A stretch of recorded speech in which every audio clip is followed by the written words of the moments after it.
Oh, good evening, folks. What's going on? What's up, Led Retro Spiso? What's up, Satellite Sun? And 2-Hit PM Collector Boy. Hi, everybody. Happy Thursday. Cheers. Hope you're doing well. I'm doing good. I'm doing fine. I'm doing lovely, honestly. A better day, I think, than yesterday. Everything kind of fit into place. I had some stress during work today. Kind of self-inflicted, unfortunately, but after that was pretty smooth sailing, I think. Just I'm in a place of, I don't want to say odd contentedness, because I'm tend to be content a lot of the time, but I feel particularly good tonight, like an extra good tonight. And I hope maybe a little bit of that can rub off on y'all that need it. Party like it's 1993. Oh, we will continue the party like it's 1993 for untold months to come, really. Feel the power. More Joe and Mac. Yeah, I saw that. Happy Starfield launch day. Happy live action One Piece day, which is apparently, if the reviews are any indication, really good. Actually, supposedly really good. I'm sure not everybody's gonna be pleased with it.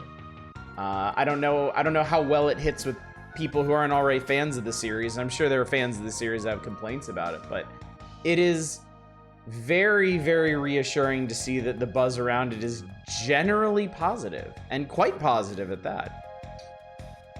Waiting on Super Fighting Games feature, probably a lot of good ones in there. I hope so. I don't remember what this is. I don't remember what they cover in this, and there's only 6 pages of it. So ideally, they're doing like 1-page spreads for like 6 different upcoming fighting games, but I don't think we're quite there yet. I remember like 94 and 95, there were a lot more fighting games on the Super Nintendo. I think that's when you'll start seeing a real glut of fighting games. Because I think it took these companies a bit of time to spin up the response to Street Fighter 2. So, but we'll see. We'll see. I mean, this also might be beat 'em ups, in which case, I mean, there's nothing wrong with that, really. Close the real world comparison, I can think of the R-Wing is a terrifying mix of the F-15 and the A-10. So I'm a trucker, don't have to deal with people. Makes it simple, don't it? Live action One Piece is good and Starfield apparently isn't glitchy. Call you surprised? It's a miracle. It's a miracle. Last day of August is full of surprises, I suppose. How nice it is. How nice it is, chat. Think you saw some beat 'em ups when you were looking ahead? Okay. Well, I don't know what to expect other than the unexpected. But if there's good stuff in here, y'all are gonna ring it out. If there's bad stuff in here, y'all are gonna mash my face in it. Of that, I have no doubt. None whatsoever.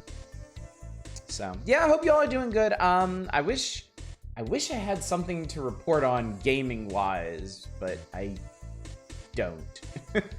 Well, I had a thought today, actually. I didn't have the chance to play anything, but I was thinking about things, because I've been thinking about Might and Magic 7 a lot, because we've been playing it and I've been enjoying it so very, very, very much. And of course, me being me, I'm looking ahead to future RPGs in like 2024 or whatever. To peruse the GOG sale, no, I haven't had the chance yet. I'm probably gonna do that over the weekend. It has been kind of a hectic week for me, during the days at least. So tomorrow should be better, because I'm supposed to have a shortened day. I'm gonna go into work a little bit late and I'm gonna end a little bit early. So I might have the time to do stuff tomorrow, though I'm probably just gonna be preparing for tomorrow night's stream. Looking in the future, am I still as amazing as I am now? Manic, you wouldn't believe what lies ahead of you. You would be gobsmacked. You would be overcome. So why ruin the surprise? Great things lie ahead of you. Also, good evening, good to see you. But no, I was thinking about RPGs. I have a short list right now of potential RPGs to play next. Not immediately after Might and Magic 7. We're of course gonna do Spooktober. And I might want to slip something else in there. Gobsmack is a great band. I might want to slip something else in there before we crack into another big chungus RPG. But I was thinking about Morrowind. And I was thinking about, because I really have been in the mood to revisit Morrowind. I haven't played Morrowind in so long. But I was like, is there something I could do to make Morrowind a more interesting streaming experience? And I got to thinking, when I want to make a stream more interesting, I let chat decide things for me. If I want to play a building sim, I let them decide what to build. If I'm going to read through Nintendo Power, I let them decide what we play. So I was thinking, maybe this could apply to Morrowind. Maybe we could do something with this in Morrowind, because Morrowind, it was at the time a virtually unprecedentedly open-ended RPG. The possibilities seemingly endless, stretching across this vast continent of Vardenfell, which is actually right up here on the wall. You can't see it. Actually, I'll just show you. Right on the edge, but there's my big wall-mounted map of Vardenfell right there. So I've got that all ready to go. You do a stream where you learn how to speedrun Morrowind. That would be interesting for a time, I think. But honestly, I would just point y'all to the amazing YouTube videos where people do that. No, I was thinking I could set up a bunch of channel point rewards that are all the random little side things you can do. Like have a channel point reward that's like, go explore a cave. Have a channel point reward that's go explore the coastline. Have a channel point reward that's like, go to a different town in the region. And then more expensive ones are like, and Deep Alert, hit the deck!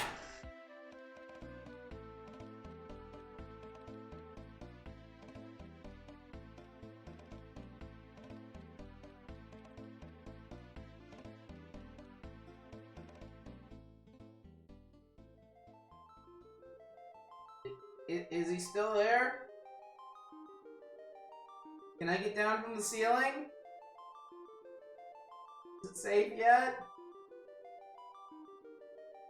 Can assume so.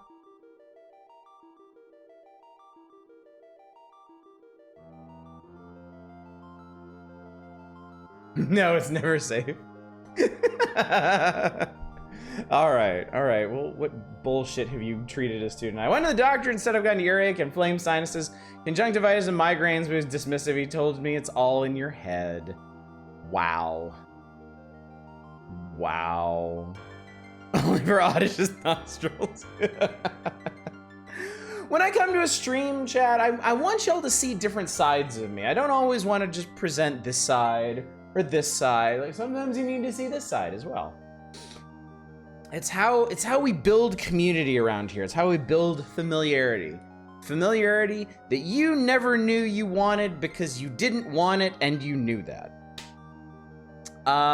So yeah, my idea for Morrowind was to basically sit down and be like, I'm gonna do the main plot, and then put all the random side stuff, exploring caves, going to towns, joining guilds, going to different regions, put all of that down as channel point stuff, and basically let y'all lead me astray from the path as much as you want. If you do the main plot in best of game, you fucked up. Well, see, that's what I think the appeal would be. No one would actually want me to do the main plot if I'm streaming Morrowind. People would want me to run around and find like caves and stuff. I arrived late, this is my thanks. But we're talking about future possibilities, library man. The beautiful expanse of gaming that lies just over the horizon, awaiting all of us with its verdant fields and fulsome clouds.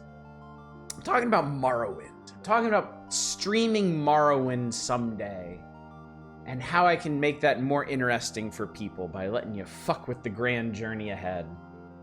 Skyrim has two main plots, and they both kind of don't matter. Yeah, we're talking about this. I can't remember if we were talking about this last night or the night before.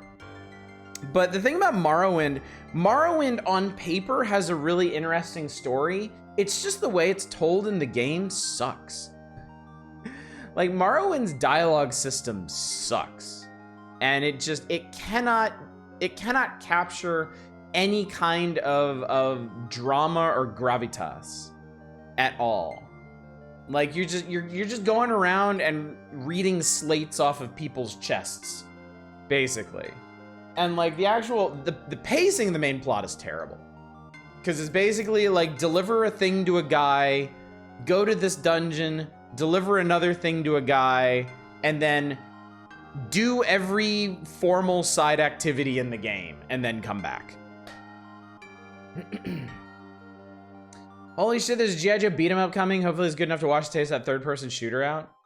Oh, I didn't even realize it was a G.I. Joe third-person shooter. G.I. Joe is like squarely trapped in the 90s for me. Like to me, it's not like Transformers or Teenage Mutant Ninja Turtles that were able to break out of their quintessential 90s-ness and evolve and stay relevant over the intervening decades. G.I. Joe is the 90s for me. The idea of G.I. Joe anything coming out in the 21st century is just bizarre to me. So, I mean, if it's cool, I might check it out, but yeah. Kill the dragon that was raising all the dragons that kept spawning. The Civil War plot is incredibly lame. At least Dark Brotherhood and the Thief Guilds have fun quests. Meh. Meh. Are you not a real American hero, library man? G.I. Joe game looks exactly like a Capcom side-scrolling game. If I remember correctly, we've already experienced both of the G.I. Joe NES games. G.I. Joe and the Atlantis Factor. I think? I'm pretty sure we did. And I don't think there's any other G.I. Joe stuff. If I think meh though, Shadow's usually all over it. Never did the fucking bizarre G.I. Joe Atari. There's a G.I. Joe Atari 2600 game. That I didn't even know about. I only knew about the two NES ones. I am unaware of any further G.I. Joe extended interactive media. You own that? Wow. Chat. How dare you not like things I like, chat? That sentiment like that's usually reserved for the streamer. Actually. So. Anyway, keep that in your pocket. Keep that in your heart, engrave it upon your soul. We'll probably come back to that maybe in November. G.I. Joe Cobra Strike. Developed and published by Parker Brothers. The UK version was renamed Action Man, Action Force. I kind of think I might have loved G.I. Joe even more if it was called Action Man, Action Force. In 1983 review, Video Games Magazine wrote that G.I. Joe Cobra Strike looks far better than it plays. Oh, I guess G.I. Joe really was more of a product of the 80s than the 90s, huh? By the 90s, it was already on the wane, wasn't it?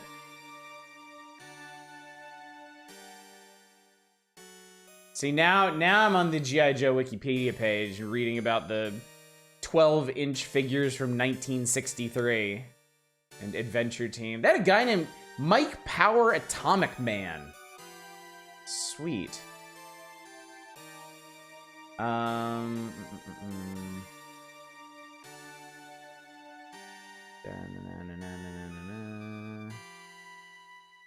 Yeah, the big heyday was in the 80s.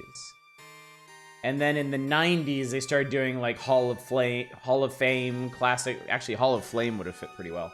Classic collection, masterpiece, timeless, 40th anniversary.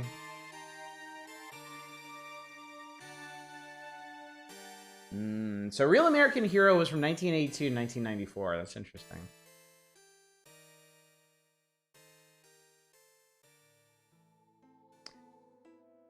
You know, chat, it's really funny. It's really funny. Until this very moment, I completely forgot that there were G.I. Joe movies. And I actually watched one of them. I watched the first one, and it was entertaining. Obviously didn't stick in the brain. Obviously didn't reignite my love for the G.I. Joe franchise. But it was a movie. Could you play another long game that also really compelling story along the way? Could I? Hang on. I haven't actually put this in my official stream notes yet, but I do have a note on my phone of some RPGs that I'm considering.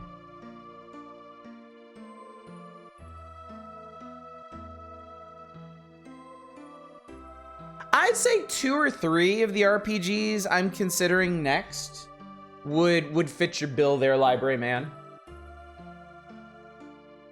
What's the command to bring up a Steam games page? ! Steam and then space and then the game's name. And you don't have to get the name exactly right. The bot will get as close as it can without going over. Original cartoon movie is better than all the live action was, partly because of the Buckwild VA cast. Dude, the original cartoon movie was bonkers. It was like weirdly dark. There were elements of body horror. It was crazy. G.I. Joe Wrath of Cobra. The bot will direct us to the wrong game either way. I think it worked. Like Burgess Meredith as an evil snake man. Hell yeah, why not? I haven't rewatched any of those movies in a long time. When I was a kid, I saw all 3 of those big toy franchise movies. I saw G.I. Joe, I saw Transformers, and I saw the My Little Pony movie too. Or no, the Care Bears movie. Maybe I saw both of them. I don't even remember now. They were planning on permanently killing off Duke, but chickened out. I mean, you know why, right?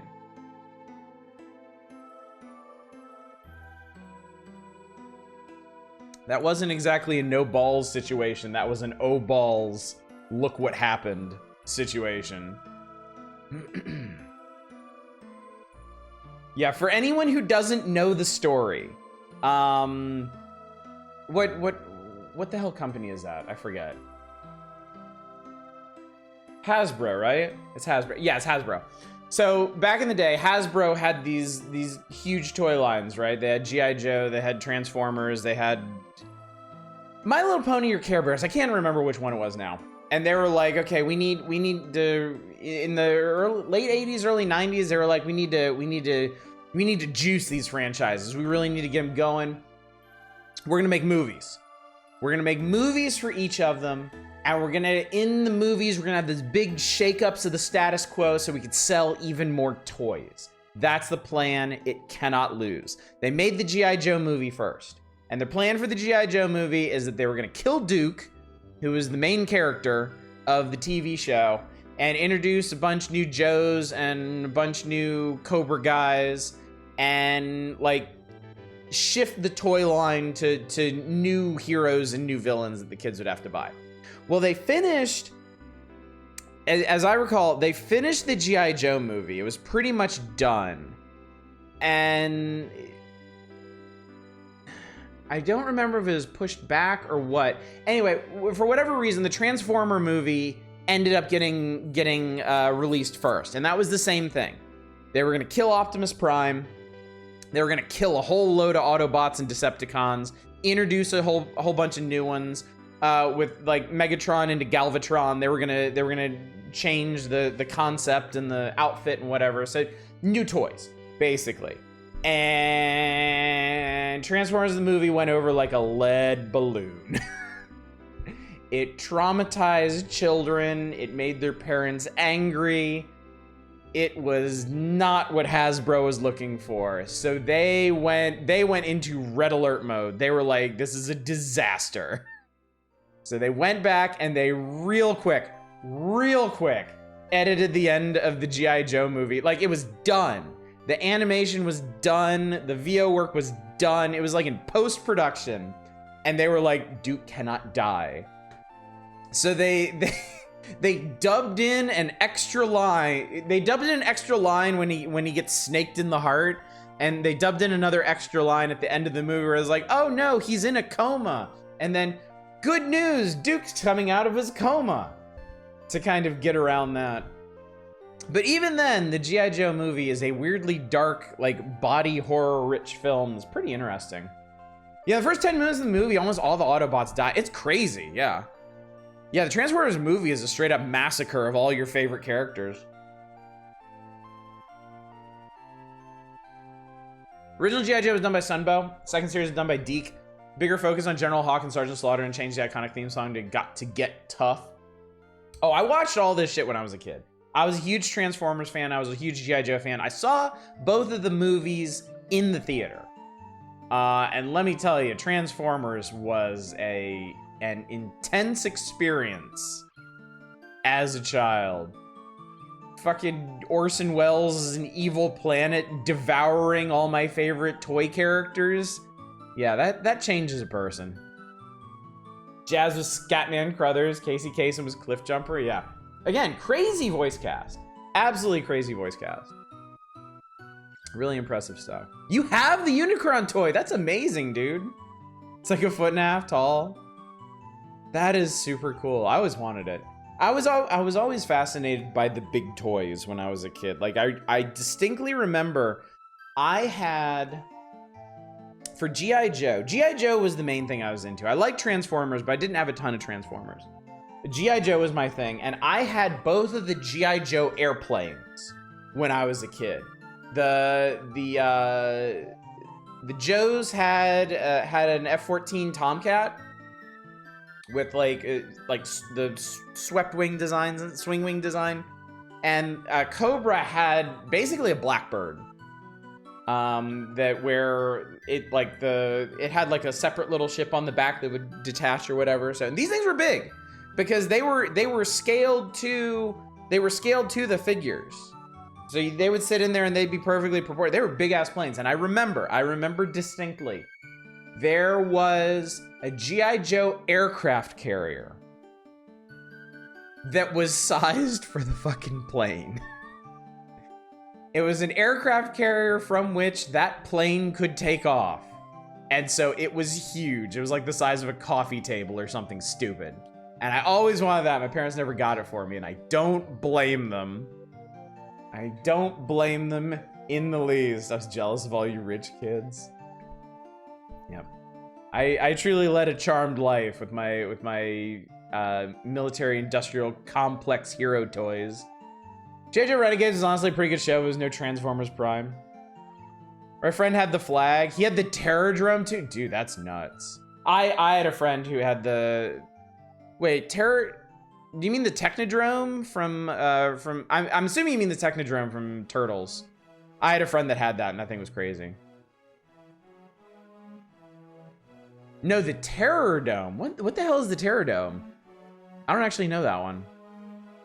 Aircraft carrier toy is fucking epic. You used to use as a Hive Spire in Epic 40K games. Terrordome from the movie. I'm a fake ass G.I. Joe fan. I don't know what that is. Hang on. I'm looking this shit up. G.I. Joe Terrordome? Oh shit, look at that. Oh, that's super cool. Oh dude, oh wow, that's like some Legion of Doom stuff. That's awesome. I love it. I would have loved that. It came with the Firebat jet? That's crazy. That's absolutely nuts. The biggest toys I had when I was a kid. I had... What did I have? I had some big Lego sets. I had the original Space Monorail and the original pirate ship. And they were both very, they are very large. I still have them. They're out in this playroom here in pieces, but I also, okay, help me out with this, chat. Help me out with this because I can't remember this. There was a line of military toys that I really, really liked, but I lost track of them and I don't know what they are. And basically what they were like Micro Machine sized or a little bit bigger, and the base was die cast, but it had plastic movable parts. And so like I remember they had tanks. One of the basic units, it definitely wasn't GoBots. It wasn't robots. There were no mechs or anything. But like it was a little die cast tank and the turret was plastic. But the turret, the idea was, so you got the tank and you got the turret, right? The tank had feet on the back where it could stand up, and then the turret became like an anti-aircraft gun. And those were like the smallest ones. Then they had like larger ones, and all of their vehicles had some kind of transforming element to them. Like they all kind of looked like real world military vehicles, but they had a transforming element where like tanks could become standing tanks or something. I don't think it was Mask. It wasn't like Mighty Max. There were no people. The scale was too small for people. And I loved this series. Whatever it was, I loved it. They had this gigantic land base that was basically like the land carrier from UN Squadron. It was this big, like this huge green tank thing. And it had like these two runways down the middle and then this green shell. And basically the shell would flip open into like wings. And then the center would come up like a big tower. And the control center would flip down like the top of the tower. And then it had these side panels that would flip down, and those were helipads. And then there was like an elevator where you could store all your little tanks and stuff in the tower part. And the elevator could like bring them down to ground level. This is really, really cool looking base. And I have no idea what this series was called. But I had a ton of those things. That's probably one of the few toy lines I had as a child that I honestly came pretty close to having one of everything. El Nice Gaio, thank you so much for subscribing for 3 months, dude. I appreciate that. Thank you. Also, Love Muffins 2, good to see you. Welcome in.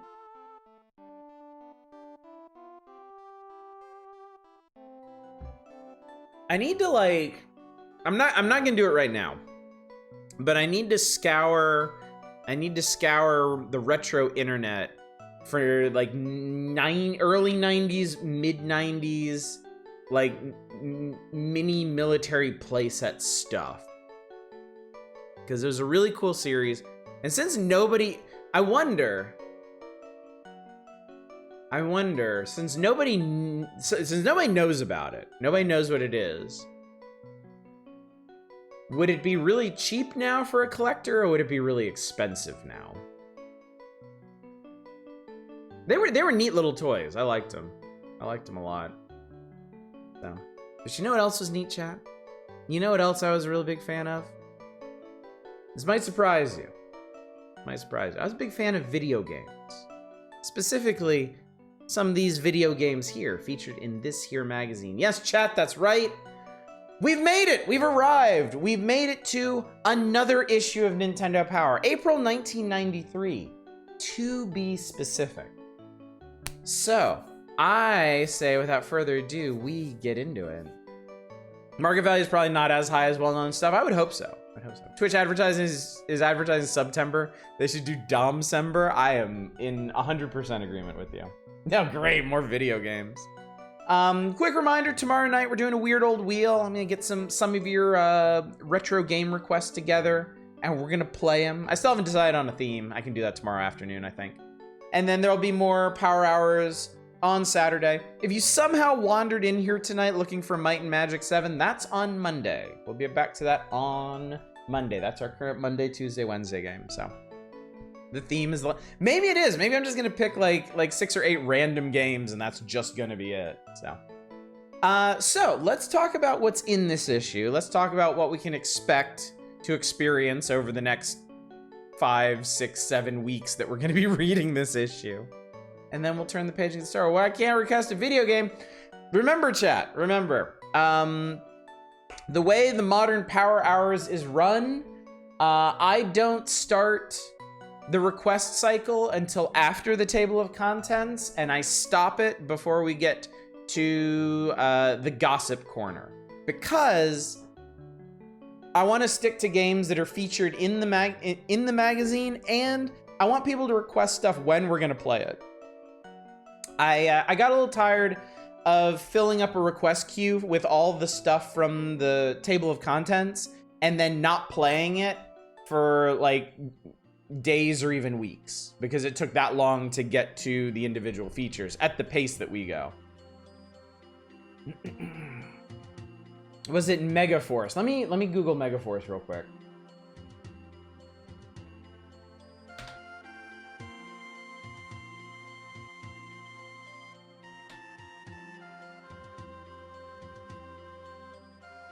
It was.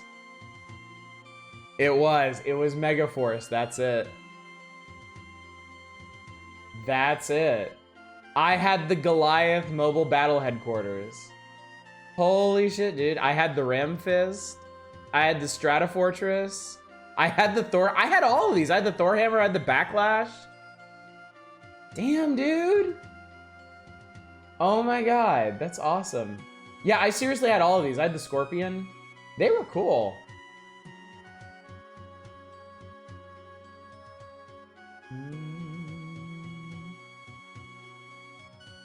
Damn, I'm good. Damn, you are good, dude. Just solved a big mystery for me. Used to have cable and watch the Hub before it came to Discovery Family. In all honesty, I found Generation 1 G.I. Joe age far better than Generation 1 Transformers. Interesting. Mini Force. Numberless Dread, officially good. All right, so this month in Nintendo Power, you'll be shocked. It's loading. It's Star Fox. Star Fox finally gets their richly deserved cover feature. This is the one where they finally break down all the individual planets and strategies and stuff. Of course, DuckTales 2 is also in here. Do a barrel roll? I'm sure we will. Look at this dapper fucker over here. Have you ever flown an R-Wing, chat? This is interesting. The Stupor Star Fox weekend, a competition. You'll get your chance to pilot an R-Wing during the weekend competition. Take place at approximately 2,000 retail locations during the weekend of April 30th through May 2nd. You could win all expenses paid trip for 4 to one of 4 great international locations. I don't know anything about this. I certainly didn't go to it, but yes, I've flown R-Wing. What's up, RX Hydra? I love that old Star Fox aesthetics, like fan art of Muppets. It really is. It's like, what if Muppets were gritty sci-fi? What if Muppets but Star Wars but kind of dark? Star Fox to a T. I got the cardboard R-Wing thing once, so you fold together like a paper airplane. It didn't fly. Yeah, I can't imagine it flew too well. So, we have quite a few Super Nintendo features this month. A lot, in fact. Deceptively a lot. Star Fox, of course, is the first one we're going to run across. But then there's a Super Fighting Games section. Now, I don't know what the actual breakdown here between beat-em-ups and actual fighting games is going to be, because at this point they just called Street Fighter and Final Fight fighting games. Technically they weren't wrong, I guess, but we've narrowed down the definition in the intervening years. So there may be a bunch of stuff to check out there. Pocky and Rocky, that's a fan favorite. I know people have been waiting for that one. Sim Earth, we actually streamed a long time ago. I did a Sim Ant night and actually beat the game, and then we had some time left over, so I tried some Sim Earth. Congo's Caper, I don't actually remember. Super Black Bass, we got fishing. We got fishing on deck. And Mech Warrior, which I'm pretty sure some folks around here are gonna be pretty excited about. On the Game Boy, we got Kid Dracula, Joe and Mac, Top Rank Tennis, and the new Chess Master. Kid Dracula's fun. These others, I could definitely leave. And the NES, DuckTales 2. I have never played, as much as I love DuckTales, I've never played DuckTales 2. Not even in my brief forays into romdom have I played DuckTales 2. Also, Yoshi's Cookie and Kid Clown in Night Mayor World, which we actually played last time. SNES MechWarrior 1 is probably the isometric one. I believe it's first person. I am pretty sure it's first person. As for the rest of the features of the magazine, Nestor's Adventures, Classified Information, Counselor's Corner, that's all here. Nestor is not dead yet. Special feature, the Koei Connection. So if you're a big fan of old Koei games, you're gonna get some time to yourself here. Now playing Pack Watch, the Star Fox comic, Players Pulse, Power Player, Players Poll, Top 20, all the usuals. Wait, that's Mech Warrior, not Mech Warrior. Play that saying as Mech Warrior is kind of bad. Remember Yoshi's Cookie is a disappointing rental for me. Maybe I should revisit as an adult in ROM form. Could be, Helvy, could be. I mean, if you're down for a puzzle game, I assume maybe part of your disappointment was you saw a new game called Yoshi something and you're like, oh my god, I love the dinosaur, and you took it home and it's a dumb cookie puzzle game. The one I really want to play is, I think it's Yoshi's Safari, the Super Scope one, where you're like trotting around on Yoshi's back, like blasting eggs from like first person. I've always wanted to play that little gem. You want to see Kid Clown? You'll see Kid Clown. We'll get there. Anyway, chat, expectations are set. This is where we're gonna live for the next month and a half. I'm gonna turn the page and I'm gonna turn requests on. And from that point on, it is gonna be open season. There you go, chat. Whatever you see on the page, you can request.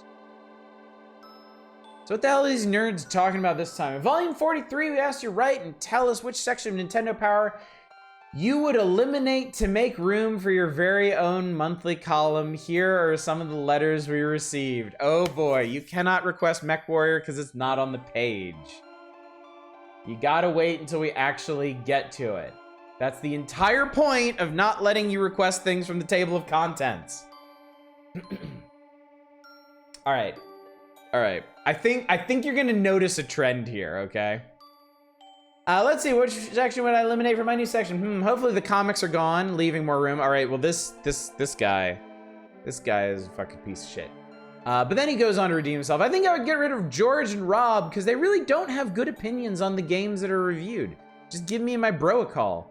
Anyway, I think a good addition would be a pen pal. Okay, I don't care what their ideas are. I just want to know what they would cut. Someone could request Bionic Commando if they're feeling mischievous. Absolutely. Solar Jetman, Bionic Commando, Wing Commander are all fair game. Depending, there's some other stuff that you could actually extract from this page. For those of you with eagle eyes. Can't believe how many people hated the comics. It's insane, dude. It is absolutely insane how many people were against the comics. It's depressing even. I like the magazine pretty much the way it is, but I'd change a few things. First, ditch the comics. Second, forget players picks. Third, throw George and Rob into the street. I've read their section. They had a low opinion of a couple games I thought were hits. I mean, that's all it takes to hate them. Next, try the fact that you're a narc from the page. I wouldn't eliminate any section because your magazine is perfect. I would add one more page and call my column tips. Just the tips, chat. Review the latest codes that programmers have found. I would take out one page of Players Pulse, take out celebrity profile, players picks, power players, and bring back the video shorts section. Video shorts was a great section. Video shorts was indeed a really good section. Who was the suckass? Hans Stutz from Fort Ord, California? I don't think I've heard of that place. Maybe it burned down. I would eliminate George and Rob's now playing and add my section called People in the Nintendo World. Have a map of the USA in every city and close my eyes. Okay, that's boring. Whatever, Walter Motorcycle Man cock. Section of Nintendo Power magazine I would remove to make room for my column would be one of the comics. See, these fucking ingrates, man. No appreciation for the finer arts. Fort. No. I would eliminate George and Rob. I would replace the section called the Golden Oldies. Every month it would cover older games with that. Wow, retro gaming in the year 1993. I mean, at this point, the video game industry had been alive and at least kicking for over a decade, so. I would eliminate the comics because I think they're boring. I would never read them. Stephen Wallace from Navarre, Ohio. What's it like to live without a soul? What's it like? What's it like to just be a hollow husk of a human being, a shell of mortal man? A cast aside facade of what would otherwise be a good and healthy member of society? What's that like? What's that like? I can answer that. I don't know, Oddish, what is it like? I would eliminate Nestor's Adventures. All right, this guy gets it. This guy gets it. Thank you, Min Lee. Make it into an arcade update because I love arcade games like Street Fighter 2. This guy's probably got the best idea on here, honestly. I was looking in the mirror, you skip Nestor's Adventures. I mean, look, when they say comics, unless they specify Nestor's Adventures, they obviously mean the Mario and Zelda comics, okay? Because they take up way more real estate than the one page of Nestor's Adventures every month. What does it feel to be one of those floating bed sheets from Might and Magic 7? Yeah, no, Depressed Cat, I really don't think they mean Nestor's comics because there's just not enough space. And they are saying comics plural. They're not, they're not saying the Mario comic. They're not saying the Zelda comic. They're other than Min Lee, they're not saying the Nestor comic. They're saying comics. They would just ditch them all. And some of these idiot ideas they have wouldn't fit into a single page either. Like, yeah,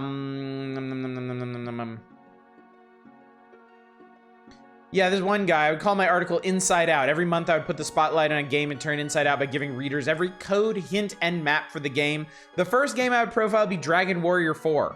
How in the fuck much real estate do you think it would take to post every code, hint, and map from Dragon Warrior 4? Eventually, Nintendo Power did ditch the comics, sadly. I mean, it would take them a while. It would take them a significant span of time, but all of them. Could put it in a sideline. Let's see. Nintendo Battle of Champions 2, the rematch. Hansen defeats Tsuyama. Jeff Hansen, the pride of Murray, Utah, and the 1992 World Nintendo Champion, have done it again. In Tokyo, Hansen defeated his Japanese challenger to earn the game-playing title. Much anticipated rematch took place on January 8th, the day after my birthday, 1993, at Winter CES in Las Vegas. Video battle was waged in a boxing ring at the Nintendo booth. Terry Funk, former pro wrestling champion, and Paul E. Dangerously, pro wrestling manager, were on hand to call the action. Wow. Contestants squared off using a special 3-game game pack. Collecting 50 coins in Super Mario World was the first task. Completing 2 laps of F-Zero was the next. Match was neck and neck. Jeff pulled ahead slightly when Yuichi missed a couple of rings while skydiving in Pilot Wings. Wow. Imagine competing over collecting coins in Mario World, 2 laps in F-Zero, and skydiving in Pilot Wings. That'd be one of those strategy guys they publish separately? Yeah. It's a shame they stopped doing that. Right? I mean, so they stopped publishing them in line like they did with SMB3 and Ninja Gaiden 2. They did keep making some strategy guides, mainly for their first party games, but they were sold separately. There was a Nintendo Power Stamps system where if you were subscribed to the magazine, you would get... If you're subscribed to the magazine, if you bought certain things, you would get power stamps. And you could trade in the power stamps for stuff. So I think like my Mario Paint guide was actually bought with power stamps. This is this guy armchair gaming. Prefer my sanity. Anyway, moving on to... Yep. Guess what, chat? It's Star Fox. Nintendo's Super FX game Star Fox blasts players in a new realm of interactive 3D gaming never seen before on a video game system. 3D never invented before, chat. Star Fox invented it. All of existence was simply in 2 dimensions until Star Fox hit the scene. Fox is looking a little wall-eyed up there. Fox has seen some shit, okay? Fox has seen some shit. Worst map I've ever seen. I want to give them some credit. I want to give them some credit for going the extra mile to do a hand-drawn isometric map of a 3D corridor shooter. Like, that's honestly genuinely pretty cool. Way better presentation than if they tried to do it with like just a 2D layout and screenshots or whatnot. I think this has a lot of charm and a lot of care given to it. I've seen worse maps. We've seen worse maps in Nintendo Power. Like the first couple of issues in Nintendo Power, you could tell they were still trying to get their shit together in terms of layout. I remember those early Power Hours nights years ago, where we spent more time critiquing the magazine than we did the games. I was about to say the map's done a cool abstract. The style is exactly what the game looks like. It's been so long, still love it. Yeah, it's great. Did you ever get that series of strategy guides where a few of the pages have a very crude version of the magic eye pictures? Yes. Yes, I did. Wait, what was that? I know what you're talking about, but I don't know what it was called. Are they sitting behind me at this very moment? Could never do magic eye pictures. I couldn't either. I could not either. You learned how to do them? I could see like one or two, but like I could never figure out what it was I was doing to see them. I can't have a tendency to zone out super hard. Not sure it was Prima or something else. Huh, okay. That'd be interesting to look at. Look up. So they start by breaking down... Okay. So they break down the easy path first, the center path. How come they did a map of Zaxxon for Star Fox though? So they only did the map for the first level. And then they did blurbs for Asteroid, Space Armada, the Big Meteor, Venom, and also Venom. Broke down some stuff.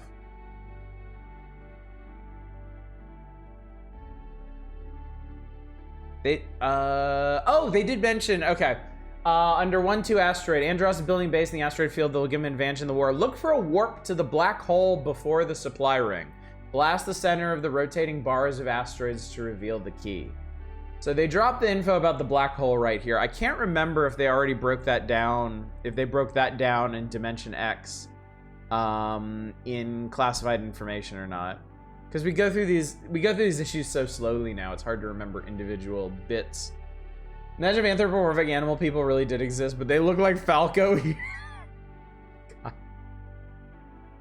I do want to give a shout out to the furry community here, with advancements in furry technology. How far they've come since the roaring 90s. I fear for our friends that if they looked like Falco here, maybe they wouldn't have gained even as much acceptance as they have. How far they have what?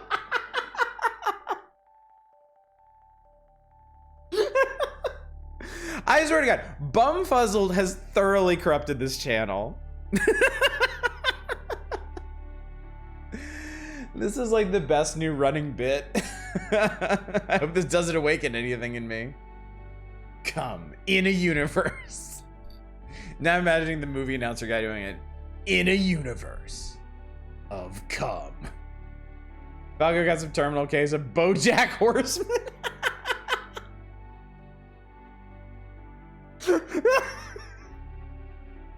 Now I gotta wonder. Did they? This is a suit, right? Like Nintendo Power actually commissioned and had suits made, right? So this is, or is this a model? It's hard, like to me, it feels very hard to tell the scale. I think they're suits. Just the fur on them. Is it taxidermy? They're models. Do you have any idea the scale of them?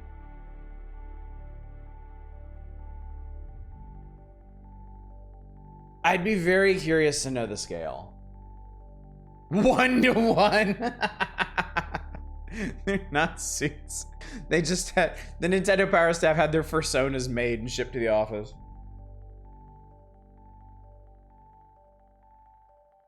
Also, good evening, Chaos. You really did just walk into it.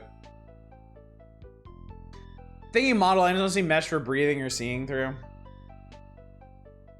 They killed Fox and Co. and stuffed them. All right, so they basically just mapped out Corneria, the different versions of Corneria. Here's 2-1. I do remember clearly this this field of columns that collapse on you. Still remember the Nintendo Direct where they were announcing the new Star Fox, the puppet version of the exec transformed into the Star Fox crew?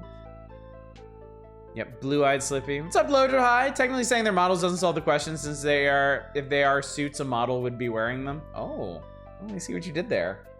I see what you did there. They're puppets. I mean, if you told me someone had a hand up their asses in all these pictures, I definitely believe you. I remember this, the Star Fox 64 promo VHS. According to the Nintendo version of Starlink, Canarians are apparently only 3 feet tall, huh? They're kaiju, they photographed it long. they had to snap their pictures quickly before the Japanese self-defense force took them down off the coast of Tokyo. Love these isometric maps, remind you of Zaxxon. They're really well done maps. They're really cool. They're very evocative of the game. Like, they did a good job with that. I'm not sure any other approach to mapping out this game would have been quite as evocative. They're animals, they are tiny. And then, yeah, we got the breakdown of Sector X, Titania, Sector Y, Venom, and Andros. Where did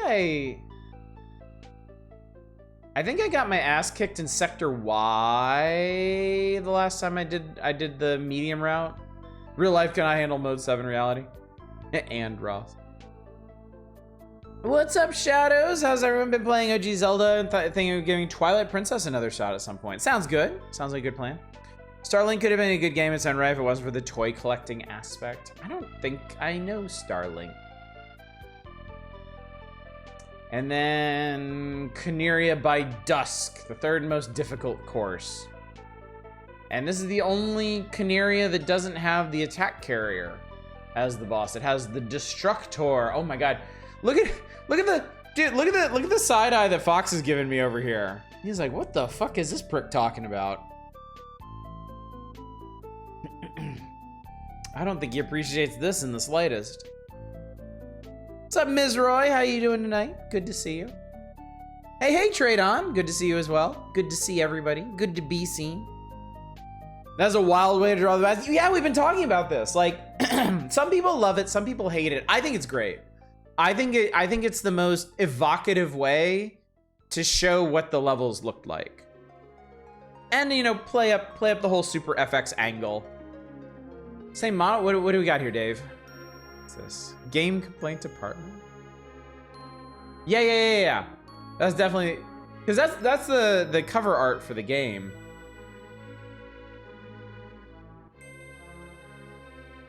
So maybe, well, I mean, since Star Fox is first party, maybe Nintendo produced these models and then just sent Nintendo Power a bunch of key art to use with them. Coming enemy up your rear, drop attitude. Miss Funky Puppet Star Fox. What if they did like a Street Fighter the movie the game thing with Star Fox? What if they did a new Star Fox game, but it was like FMV with the puppets? Side-Eye Fox is actually part of the same picture as the trio. Oh, is it? Oh, they... That's a great picture. That's a great picture because the three of them are like, hey, we're the heroes. And Fox is like, shut the fuck up. I hate you. Is Sid and Marty Croft on board or no dice? Is that what we're changing to? Oh my god, no. Give up on the Star Fox anime after the failure of Zero? I think so, yeah. I think so.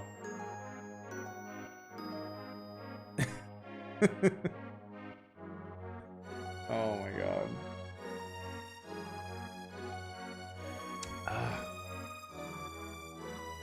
All right, and then the hard path, Asteroid Belt, Fortuna, Sector Z, Macbeth, Venom, and Andros, of course.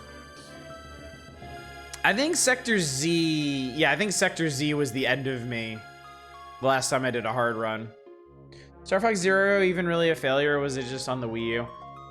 I think things being on the Wii U was kind of the kiss of death for a lot of stuff. That system was just... People just didn't know what to do with that system. They didn't know what it was. They didn't know if they needed it. They didn't know... anything. Like, it was so horribly overlooked, which is a shame because there's a bunch of really cool games on there. Star Fox is a game I always meant to play through. The original frame rate is kind of not the best. I do have the frame rate patched ROM of this game. I think the last time we played this, I played that, and yeah, it ran a lot better and didn't even make the game like appreciably harder from what I remember. It was still very, very playable. Gamepad gimmick made it really awkward to play. Everyone already had the Wii already. Yeah, I always heard that a big element of the Wii U's failure was just an advertising failure. Yeah, exactly what Depressed Cat is saying. People didn't know what the Wii U was. It wasn't like going from the Nintendo to the Super Nintendo. It was the Wii and the Wii U. People didn't know if it was an upgrade. People didn't know if it was optional. People didn't know that it was a separate system. So yeah, huge marketing failure there. Tokyo Mirage Sessions gets a port to the Switch and direct first party game doesn't. That says a lot. Still stand by the opinion that Wii U had a lot of potential. Every possible game concept that people could toss in there had already been done on the DS or the 3DS. Marketing was shit and they didn't really put any effort into pushing its options. Could have been so good for asymmetrical multiplayer. Oh, I believe it. I believe it. It did have a really genuinely interesting concept with the whole tablet controller and stuff. But yeah, just it seemed like a perfect storm of bad ideas sunk really good ideas. Name recognition goes wrong. Wii is just a bad name in general. Like, you named it after peeing. Yeah, I do think the original Wii was successful in spite of its name. It was obviously successful because it presented motion controls in a very accessible way with a lot of really great games. And it just kind of hit the unknown zeitgeist at the moment that Sony and Microsoft were then absolutely desperate to capture with Move and Kinect. Do you know about the entire Pac-Man versus Remake choice disaster? I do not, trade on. I've never heard of that one. Revolution was a better name. Like, first party games still stuck on the Wii U are Paper Mario Color Splash, which no one really screamed for port of, and Xenoblade X, which apparently be difficult to do a port of even for Monolith. Huh. Yeah, that's the other thing. Everything has pretty much been brought forward to the Switch, so it's like whatever. It could have been the Us. The Us. The name had been bad, but man, it was popular with the elderly. Had bowling tourneys in the nursing home. Oh yeah, the Wii was crazy. The Wii was like a second renaissance for console gaming in general. Like, where, I mean, well, I guess not second renaissance. The original Nintendo Entertainment System changed the playing field by bringing consoles to the home market in a big way, in a way that certainly had been attempted before, but never reached the level of saturation that the Nintendo did. I think the original Xbox did a lot to expand the market further and bring in a lot more people with Halo and their selection of games.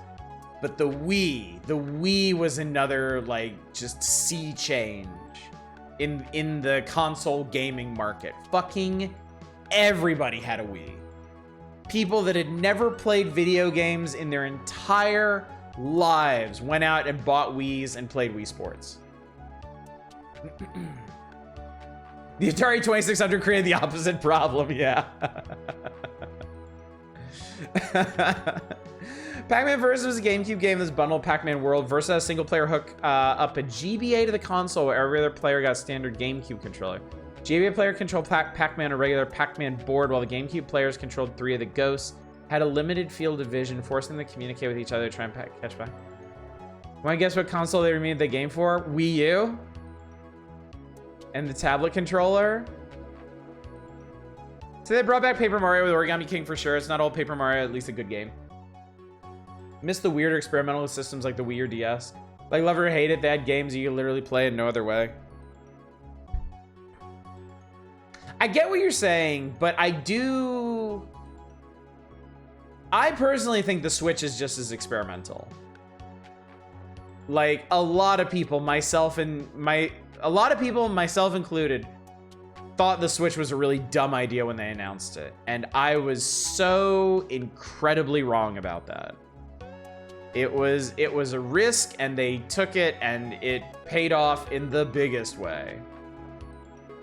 Remember the website, We Have a Problem, those photos of shit? People broke in their houses by not using their wrist straps to throw in the Wiimote. Not the Wii U, they remade it for the Switch. Whoa, oh my God, Tradon. Are you serious? Who hasn't spent $1,200 to play Pac-Man? Aside from everyone on Earth who doesn't own a Pac-Man cabinet. Such egg on your face. I'm not sure there's anything in gaming that I have ever been more wrong about. But I remember when they first announced the Switch, and they were showing stylish young people playing their Switch on their apartment roofs and whatnot, and I was like, this is dumb. What a stupid gimmick. Like, people are either going to want to play games in the comfort of their house, or they're going to want to play them on their phone. Big brain me patted himself on his back for such a safe and reasonable take. Look how goddamn dumb I was. Yeah, that's insane, Tradon. That is insane. Everyone of my friends would be enthusiastic for multiplayer. Pac-Man owns their own Switch. I mean, yeah, but that's really more of a happy coincidence. I would be terrified to try and market a game on that pretense. You're right, young people should have fun. Switch Devo is unique. Feels like there's very little I've played on Switch that I can't on anything else mechanics-wise.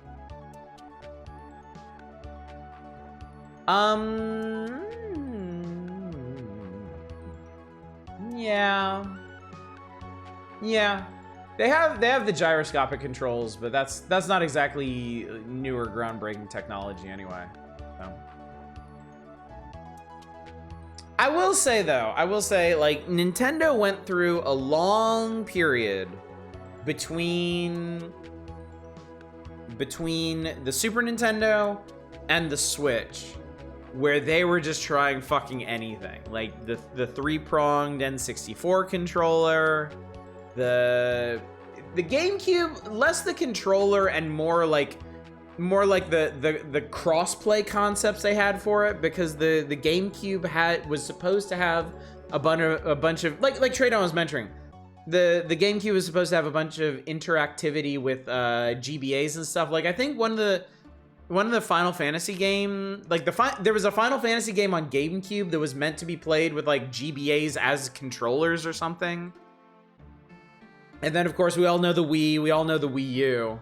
So yeah, and in a historical context, I guess you could probably argue that the Switch is playing it safer than those systems, but at the same time, I think it was a very different kind of risk that they took.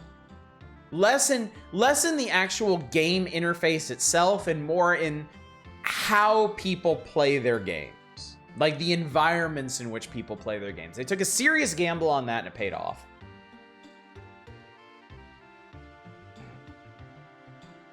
The appeal of Switch beyond it just has the Nintendo games I can play on the go, by which I mean in bed, yeah. And I mean, as the father of two girls, each of which who has their own Switch, like, it is so much better. It is so much nicer than the consoles I had when I was a kid, because they can just take that shit anywhere. Like, I can't tell you how much psychic damage my wife and I have been saved by if I'm in the office one day and my wife goes and picks up the kids and we got to get one of them to tennis practice. Like, she's got to get him there. There's no time to get home. She just brings the Switch for the other one. And she is set. She is good. Trying to play Dawn of Sorrow while in bed and I have to get up every once in a while and do something with my mouse and then climb back into bed. Isn't that annoying? That's like, the stupid touchscreen gimmicks in Dawn of Sorrow are so annoying. And 64 controller remained the one I felt most comfortable with. To this day, I get angry at people who complain about the N64 controller because honestly, it works really well. I stand by the N64 controller was not a bad idea.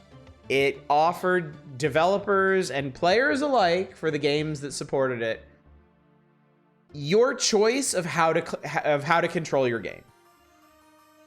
It offered at bare minimum 3 different control schemes that developers could build around. I mean, I can't think of any games that actually used like left-hand D-pad, right-hand analog stick at the time, but technically you could do it. I don't think it wasn't risky, just a different sort of risky compared to a lot of other Nintendo systems. Yes, yeah, I definitely agree with that. So, games that exist for some reason today, I decided to buy a copy of Vex. What is Vex?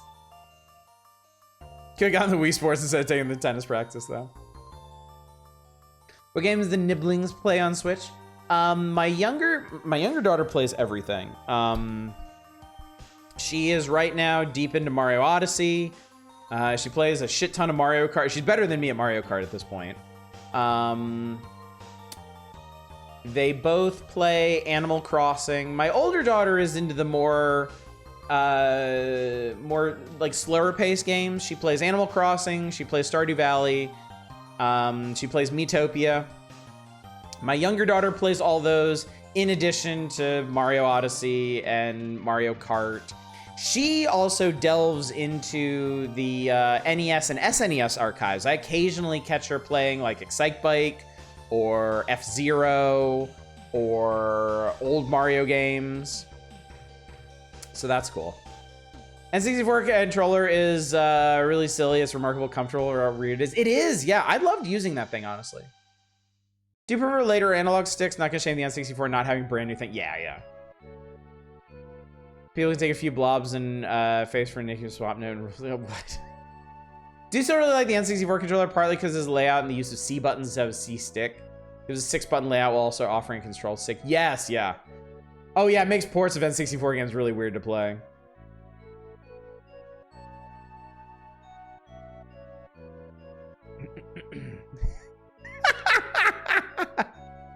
It's a bad idea and all the functionality easily fit in a conventional controller like the GameCubes. Always come out of lurking to shit on the N64. Agree to disagree, friend boot blacking. Differences make the world go round, don't you think? And also, if we're being really real here, if we're opening up our hearts and souls, I didn't like the GameCube controller. I always found that one to be particularly uncomfortable. For me, it was the face buttons. I hated the face buttons on the GameCube controller. I hate when you have like 4 buttons and there's like one giant press me button and then the other 3 buttons are just kind of hidden around it. Like, that's bullshit. Like, I seek equity in my buttons, okay? I don't need the one giant idiot button and then a bunch of other ones to kind of try and work my thumb around to. Also, the triggers on that thing were garbage. Those triggers were absolutely terrible. This is a platform era where games like Vex, Jak and Daxter, and Ratchet and Clank and cutesy games are also edgy. What a nostalgic aesthetic. See, I missed all of those games. I wasn't really doing a lot of console gaming at the time, so all 3 of those series you just mentioned, I never played any of them. Closest I ever got, I guess, was the first Sly Cooper game, and I didn't play a whole lot of that one either. I think I mentioned I actually played through Blinks relatively recently. Generally speaking, I actually really enjoyed it. Final boss was utter bullshit. I love that controller struggle with the OG Xbox controller. Everybody struggled with the OG Xbox controller, unless you're like a basketball player with like gigantic meat paws. History eraser button had to be big and unable to miss. Jak and Daxter was by a lot of ex-Sega staff and kind of shows. As weird as the GameCube controller is really comfortable to hold, but the button layout are really funky if you're on a child. Oh yeah, finding the B button was always miserable for me. So I will give you, it was a comfortable controller to hold, but I hated using it. The jolly candy-like A button, yeah. I'm sorry, just for like we've essentially, I mean, really, chat, we've essentially perfected the controller layout at this point. Like, there's really no good reason to deviate from it. If you wanna swap around the D-pad and the left stick, feel free. I ain't gonna judge you. But I mean, we basically arrived. We basically arrived at the ideal controller configuration. Tiny ass nipple shaped C-stick. Like, what does it do? Let me change the wallpaper. All the world needs to see Vex before you sex. Sorry, too late. You're gonna have to come back next week for that. Manic got there first with an absolutely cursed yet currently relevant image. Ironically, having recently gotten an Xbox, the OG Xbox controller, even the smaller S version, is hella chunky when you hold it in your hands. Yeah. Really comfortable for you. That's good to hear. Yeah, the S version was okay for me. The original was, I'm not gonna say well, yeah, it was uncomfortable. It was unpleasant for me to use. I love the primary GameCube analog stick. It did have a good analog stick, I'll give you that. Too used to the X-Bone's asymmetrical nipples. PlayStation pads feel weird now. Yeah, I've gotten used to the symmetrical sticks now. And drive-by-wire prototype cars use like DualShock equivalent controls. Yeah, basically everything uses like the PlayStation controller now. That is like, that's kind of the global standard for controllers. Like, yeah, Xbox likes to switch around the D-pad and the left stick, and Nintendo, I mean, hang on. This is...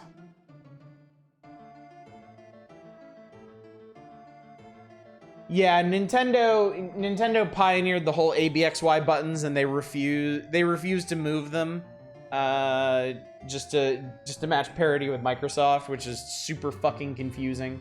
But yeah, we basically know how controllers work now. Man, I feel bad for any of y'all who missed the heyday of like experimental controllers back in the 90s, where you had stuff like the 360 degree orb controller, which was like an orb that I don't even know how to fucking explain it. Or like the head-mounted controllers where they thought you could fucking control a first-person shooter by turning your head and talking. Let me actually, hang on. Let me see if I can find this thing, because I remember seeing the ads for this in PC Gamer and think it was the dumbest fucking thing in the world.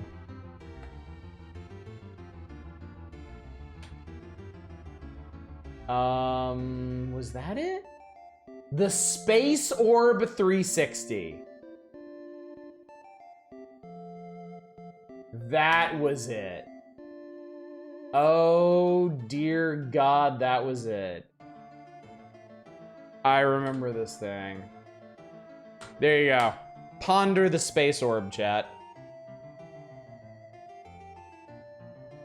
If it wasn't expensive as fuck to play at, I'd watch a weird controller showcase stream. Yeah, that would be... I would have to shell out some serious money for that. That would be terribly interesting. That would be really, really cool, but it would be really expensive, and it would be absolute hell to try and get all those working on a modern system. Ort.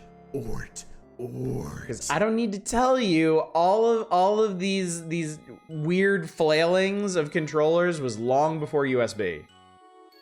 I mean, I'm pretty sure I could get like controller port to USB adapters, but still, like, none of the fucking firmware would work. Windows 10 is not gonna have any idea what any of this shit is.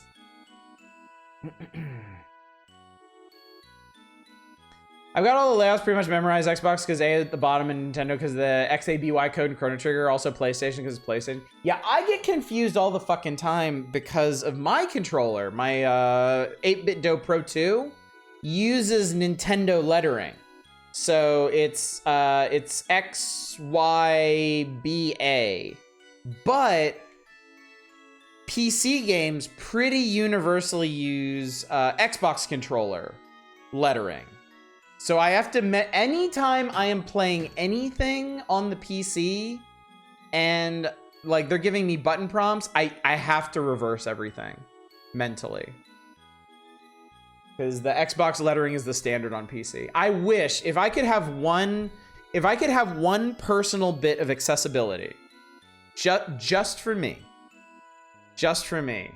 it would be a toggle in every single game between Xbox lettering and Nintendo lettering. That's really all I want. Worst controller I've ever used was the original PC joystick with the adjustment dials on it. Oh God, the adjustment. Oh, those were so gross, dude. They were awful. It was so hard to get those controllers to even work. And then it was like a fucking toothpick. Like you had to hold it with like your fingertips to use it. Wasn't there like an entire thing where the space orb was used to navigate 3D digital worlds for a while in school? Something like that, yeah. I think this, I feel like the space orb was originally inspired by Descent. When this random ass peripheral company actually thought that full range of motion first-person shooters were gonna become all the rage. Like Descent was gonna be what first-person shooters descended from, and not Doom or Quake or whatever. I may have been set up to use the Nintendo layout when I have it hooked on my PC. I forced it to register A as A instead of A as B. Ah, okay. Remembers the hella wireless controllers using infrared? Oh, yeah. Pepperidge Farm remembers. all the old wireless NES and SNES controllers that just didn't work unless you were sitting right next to your console. I had the Power Glove and the U-Force as a kid, both terrible methods of controlling a game. Seen more letting you separately define, confirm, cancel recently, and I love it. Yeah, that's a good move. That's a good move. Because we still haven't bridged that gap between games in Japan having cancel on the bottom button and confirm on the right-hand button, and us having the opposite of that in the West. Remember the controls in game, I had a problem with Dawn of Sorrow, but now it's okay. I mean, the problem is I like the way the controls are laid out. That's the problem I always end up with, is I like the way I like jump being on the bottom button. I like attack being on this button. But the game is telling me that jump is on A and attack is on X, where on my controller jump is on B and attack is on Y. The buttons are in the right place, they just go by the wrong names from my perspective. Do you know how I've done this? Do you know how I've actually done this? I have memorized the color layout of the Xbox buttons. I know that blue is left and green is bottom and red is right and yellow is top. The colors, yes. So when I see Xbox button prompts in games, I'm not even reading the letters, I'm just looking at the colors. And if I see blue, that means left, and I push the left button on my controller, which is a Y, and that's that. Love them Xbox colorful buttons. I do too, honestly. I do too. I mean, my favorite controller of all time. Hang on.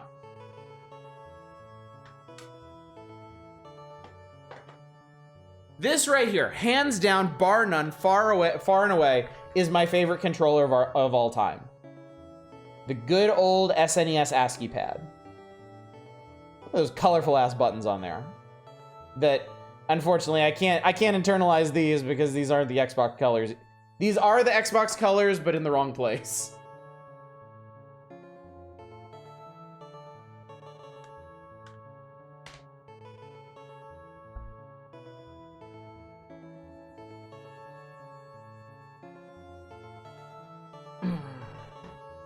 I thought you were just driving some sort of Synthonesia at first. I mean, in a way, it's sort of like that, isn't it?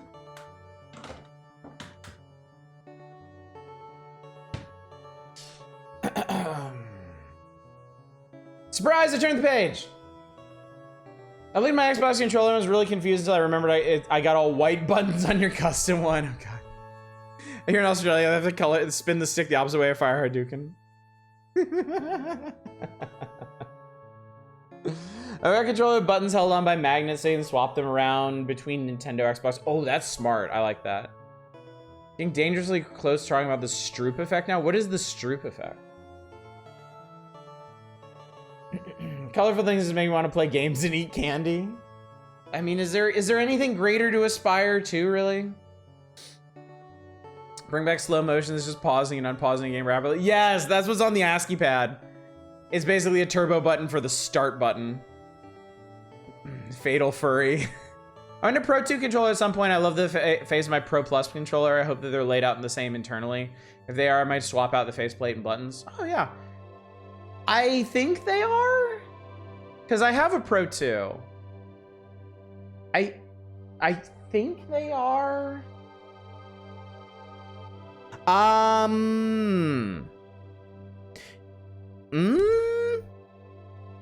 Yeah, actually, I think the top piece is. You'd have to leave the bottom piece. You'd have to leave the bottom piece as is because there are 2 extra buttons underneath it, and also the toggle switch for the different modes. But the top piece, I'm pretty sure, is the same as the Plus. I think. Fatal Furry sounds like a great furry rap name. It does, doesn't it? Here's the hell stick I was talking about. I can say is thank God we aren't playing video games. Oh yeah, dude, I totally remember this. The Apple II joystick. I had somebody's gonna remember the name of this. On my Commodore 64, we had a controller that was basically like a black and red pod. And you cradled it in this hand, and you move the red joystick with this hand, and then there was a red trigger button on the side of the pod. And if you had the fancy version, there were 2 trigger buttons down there, but we were cheap. We only had the 1. And it was a wonderfully clicky controller, and I remember enjoying it a lot. But I can't imagine using that now. What is the Stroop effect? The delay in reaction time between congruent and incongruent. Oh, this bullshit. Oh God, I'm not looking at this page. That page is like brain chaff. I'll just go cross-eyed and drooling. Oh, those back paddles, I hate pressing the thumbsticks. I was saying discusses read out the colors of the words that name the colors, but different colors. Yeah. Should have been in bed half an hour ago. At least I avoided video games. Good job, Manic. We're proud of you. Free Steam game called Old TV that came a few years ago is entirely that. I wrecked my brain for a good half hour. It was pretty good. Santa will bring another button next year. Ever tell you guys that Google Stadia controllers micro switches for the D-pad for some reason? It does? Weird. Hang on. We're gonna play video games. Y'all jest, but we are gonna get into some video games tonight. I want to find...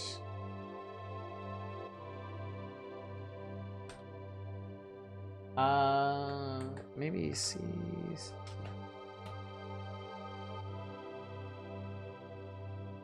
I'm seeing things that resemble it. Not that. God, I wish I could remember the name of this fucking thing.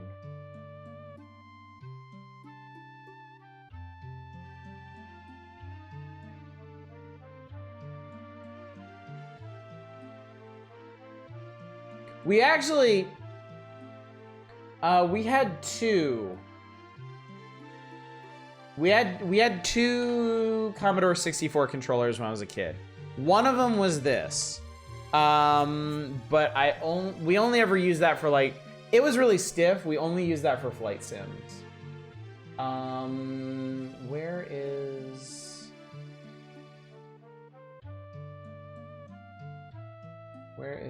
I know I can find this other one. I want y'all to see this.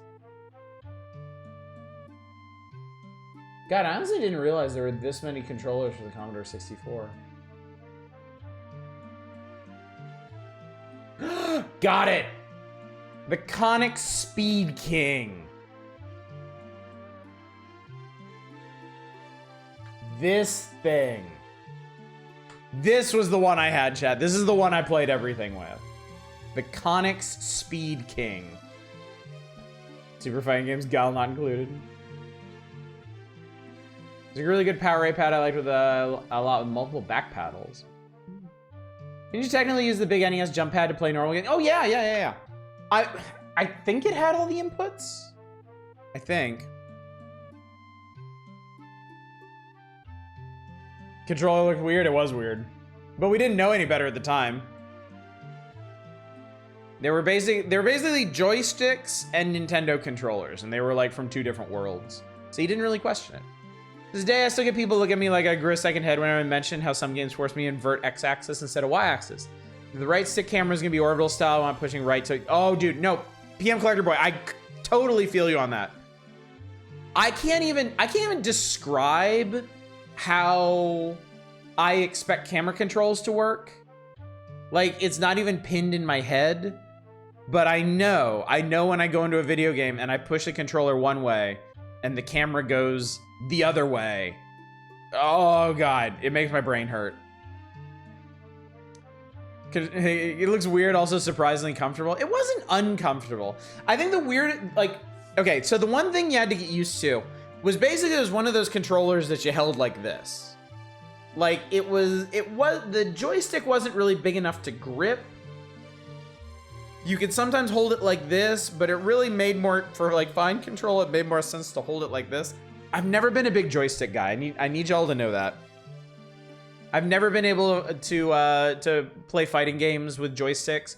I basically just put up with them because they were the standard in arcades when I was big into arcade gaming, but I've always been terrible at managing them.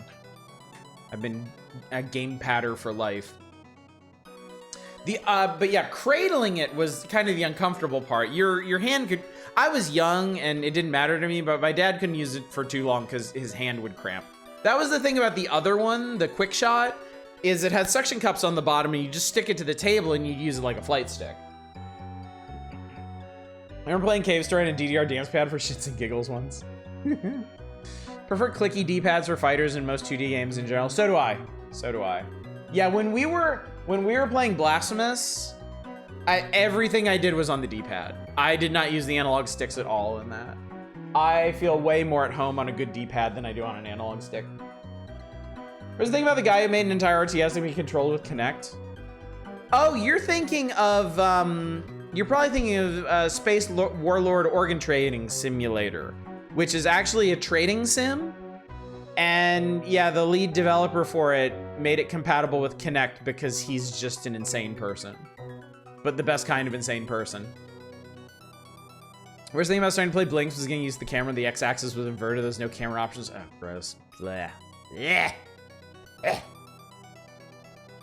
It's not as bad as I was about y-axis. I used to play everything with the y-axis inverted. Pushing up had to go down. I picked that up from getting into 3D gaming off of flight sims, off of good old X-Wing and TIE Fighter on the 486. And so when I graduated to full 3D first-person shooters, if I push the mouse up, I expect to look down.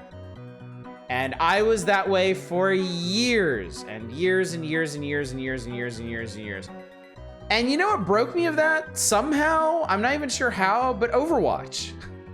Overwatch finally rewired my brain to think pushing up means up instead of down. Flight sims, of course, I still expect to go down when I push forward. But even there's a little bit of wiggle room. Like if I'm navigating by like targeting reticle instead of the ship itself, I can deal with up being up instead of up being down. TIE Fighter forever broke, you know, I always invert y-axis. Well, I don't know, there might be hope for you because there was for me. Like I am normal now, for the most part, when it comes to y-axes. Most shooters I'm having to play y-axis non-inverted, but Panzer Dragoon has to be inverted for you. Oh, okay. Play inverted for flight games, but nothing else. Yeah. I think that's the standard. I think flight games generally have it all inverted as the standard. But yeah. I think, okay, to be fair, I think it was twofold. I think part of it was Overwatch, and I think the other part was playing a lot of indie games. Because that's when I was really deep into reviews, and I was playing a lot of like little no-name like first-person shooters and like horror survival games, and they just did not bother to put the option to invert Y in there, and I just had to deal with it. I just had to come around to it eventually. Used to invert X-axis games, that's because for a lot of 2000s Japanese games that was the only option. I have to play Armored Core 6 non-inverted. Absolutely balanced between camera settings depending on what I played most recently and what I'm used to at that point in time. It's nice that you can float back and forth because now I'm hardwired for normal, I guess. Why can't we all settle on the Steel Battalion controller standard? I know, right? If you have one, give it to me so I can play Mario Kart. Monster Underclaw. I want to like Doomsday Warrior, but it's just busted. Should we try it, Boo Blacking? Should we try it? Because I'm going to go ahead and read through this. I'm going to read through this feature. We're going to take a look at these 5 games they have featured. And then we're going to play whatever's requested. And right now, it's just Fatal Fury. It's super fighting game time, chat. With tremendous success of Capcom Street Fighter 2, there just had to be more games released that followed a similar format. In this review, we'll take a look at 5 more Super NES fighting games. Each can stand on its own 2 feet. When we pit them against each other, who knows what could happen? Some of them could suck, is what could happen. We'll tell you right up front, none of these are quite as good as Street Fighter 2. Damn! Nintendo Power just spitting some harsh truths here. Each has something to offer for fans of the genre. Let the street fights begin. So this covers Fatal Fury, Brawl Brothers, Doomsday Warrior, Street Combat, and Ultimate Fighter. We did look at Brawl Brothers before, yes. I think that's the only one of the 5 that we've checked out before, I think. I don't think we've actually played Fatal Fury yet. Those sure are some frowns. Dude, the Brawl Brothers guy here, like, somebody told him he looked better with a square jaw, and now he just can't stop clenching. Like, his colon is puckered every hour of the day because he has to maintain that clench. 16-player Mario Kart Double Dash where every player has a DDR pad. He's got a square head. It's fun to contrast with Guile. Guile has a round head, so he felt like he had to make his hair trapezoidal. This Brawl Brothers dude has a perfectly square head, so he had to do the hairstyle just to soften it up. Street Combat is a Ranma 1/2 game, meticulously made into the most unappealing thing possible. Oh my god. So it's reskin Ranma 1/2 then, huh? If y'all want to check out Street Combat, what we could do is we could play Street Combat, and then after that, play the actual Japanese game that's built out of. We do that pretty often. All right, so what the hell's going on in Brawl Brothers? Rick and Doug, better known as Hack and Slash or the Brawl Brothers, are martial arts coaches. Their top 3 trainees, Lord Jake, Kazan, and Wendy, have been kidnapped by a newcomer to Bayside City, Dieter. Either Dieter must not know what kind of trouble he's got himself into by kidnapping his or whatever. Beat up Dieter. Each character in Brawl Brothers has a special move where they fling their opponents to the ground with bone-crushing force. The opponent may have enough energy to get up, but he won't stay up for long. He's likely to be stunned, go in the attack again. Characters have their own special moves. Each character also has one special attack. Kazan, picture here, has an attack called Sonic Slam. Okay. There is a versus mode in this. That's cool. Whatever Ranma 1/2 game Street Combat actually is nice. Glad to see you're in a good mood. I'm feeling great tonight, Drake Nell. I'm feeling great tonight. We're almost to the weekend. I got 1 day left. I'm actually having a shorter day tomorrow. I had some frustrating work stuff to do, but you know what? After a couple hours of Nintendo Power and drinking and rambling, it's a mood that really is second to none. I'm very fortunate right now that everything I'm streaming is just super fun. Dieter, he deets. Rick and Doug. Look at that ham hock fist. Holy shit.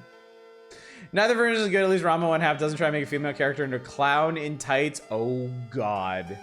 Oh Jesus, that sounds terrible. Dude.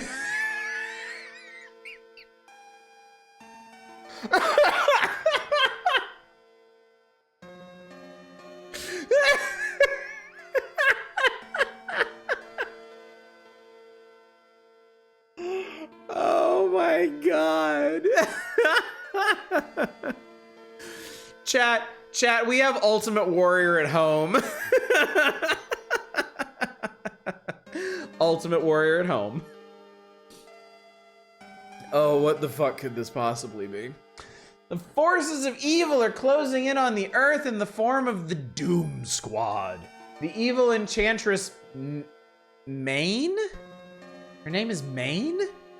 Has arrived and commissioned 7 Bringers of Doom, the Doom Squad, to take over the Earth for her. 5 of the Doom Squad members are from Earth, but 2 are from Maine's home planet, Dizen. Your job is to pick one of the Doom Squad members to defend the Earth and to be its champion. Okay, but why? If you're on the Doom Squad, why are you fighting the other Doom Squad? Let's play this. Doom Squad there, guy there has some strong horse stance. This kiss-looking motherfucker. I'm glad they got the same artist to do all these unconnected titles up right. I'll take fighting M. Bison over fighting Geese Howard. Geese Howard was a goddamn nightmare. There's a mask. His mask has the mohawk instead of him. Oh god. In other words, you begin the game by selecting Maine's trader and you use that character to fight all the others.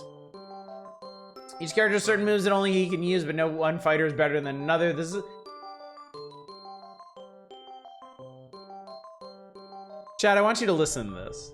And any of you that are in the fighting game community or are even adjacent to the FGC, listen to what I'm about to say here.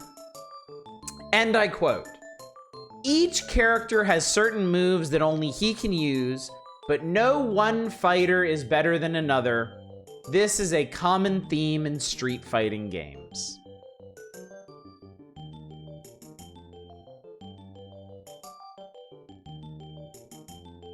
Motherfucker half looks like he's fixing to lay an egg. Yeah, perfect. All things in perfect harmony. No such thing as an 8 and 2. Imagine Doomsday Warrior being sung to the pole position theme song.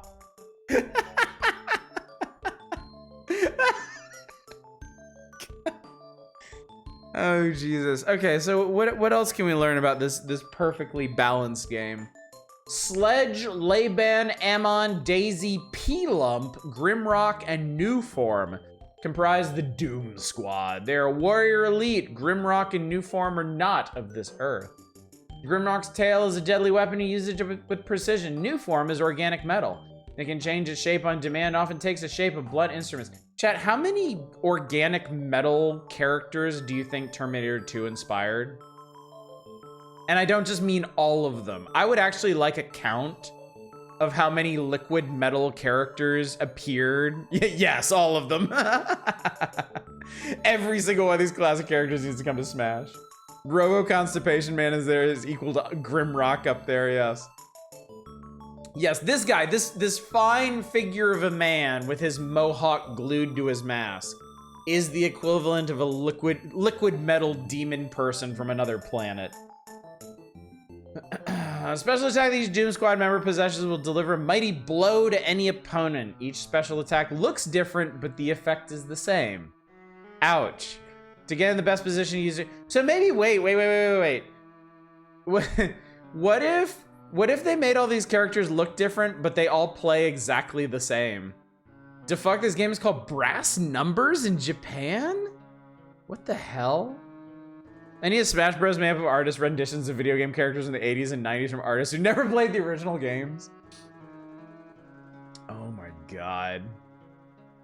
All right, Fatal Fury. One out of the 5 games we're reviewing here, Fatal Fury comes the closest to Street Fighter 2. I mean, there's reason for that. The overall concept is the same. Many fighters have entered the competition. Most have entered for various reasons. All the fighters want a shot at the head honcho, Geese. The map of Southtown looks strangely familiar. Definite Fatal Fight influence. It's a good game, but Takara does not score high in originality points with Fatal Fury. I'm gonna be good. I'm not gonna be good. I'm gonna be good. I'm not gonna wish death upon the person that wrote this copy. I'm gonna be good, chat. They didn't know, all right? They were culturally illiterate. They didn't do their homework. It's fine. Everything's fine. Fatal Fury scores on the amount of characters you can choose to fight as and choose to fight against. In the street fight mode, player 1 gets a choice of 3 ace martial artists. Terry Bogard. Hey, come on. Andy Bogard and Joe Higashi. Player 2 can select one of those fighters and can choose from 8 other characters as well. The variety only strengthens the game because it adds a degree of unpredictability. So honestly, I'd rather see Gourmet Warriors over Doomsday Warrior. This is a Doom Squad in the sense of the Invaders Zim Dog sing the Doom song. If they look different, play the same, wouldn't that just be Mortal Kombat? And we're done. The busted thing about this game is that there's a stat system. You get upgrades based on your fight performance, but the enemies always get max stats up, so you have to play perfectly or always falling behind. Oh, that's gross, boot blacking. Are you okay? How long is the Doom song? Yes. Characters in Fatal Fury have some pretty outstanding special attacks that range from a simple power punch to Geese Howard's Violent Wave. The informative instruction manual details how to perform each character's special attack. Like Street Fighter 2, special attacks in Fatal Fury use combinations of controller buttons and directions. Why do they title case controller buttons, you think? Actually, they title cased a lot of shit in here. Fatal Fury, special attacks, power punch, Geese Howard, Violent Wave, special attack, Street Fighter 2, special attack, Fatal Fury, controller button, special attack, and Geese Howard. I mean, some of those are names, some of those are titles, but everything else, I think they just got a little excited with the shift key. Gourmet Warriors, Doomsday Warriors, meet Dynasty Warriors, Lubu! Lubu's come to destroy us! Opting for Fatal Fury's 2-player mode allows you and a friend to go head-to-head and explore all the areas of Southtown and practice every possible matchup the game can throw at you. Player 2 is in the driver's seat in this mode because you can choose any one of the 11 fighters in the game, while player 1 can choose 3. Chat, what do you think? Oh shit, it's Bumfuzzle. What's up, buddy? Is there a fighting game where every character is a variation of Paul Blart Mall Cop? Because I would play that game. I have to assume he's in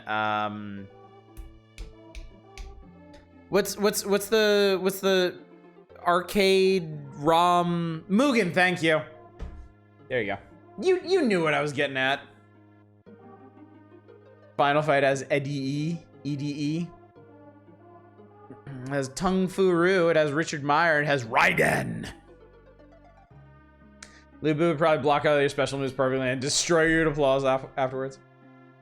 I'm kind of surprised Geese hadn't caught on as an ironic Chad weeaboo. I know, right? I was just wondering, what if, just for a second, chat, try to imagine a world where Fatal Fury caught on and Street Fighter 2 didn't. Try to imagine that. Try to imagine SNK being the big, like, pioneering king of fighting games in the West and not Capcom. Can you imagine? Could you imagine Kyo and Iori being household names instead of Ryu and Ken? Do I have to imagine it? Yes. Yes, imagine it, Chaos. I need you to visualize. I need you to feel it. My imagined world is exactly the same because I don't play any of those games. All right. I've been rebuffed in my efforts. The Geese is Lee's. All right. Anyway, what's the last? Oh God. Somehow this key art only gets more unfortunate as you keep going. Street Combat. Out of the 5 street fighting games we're reviewing this issue, Iron Street Combat probably ranks 5th.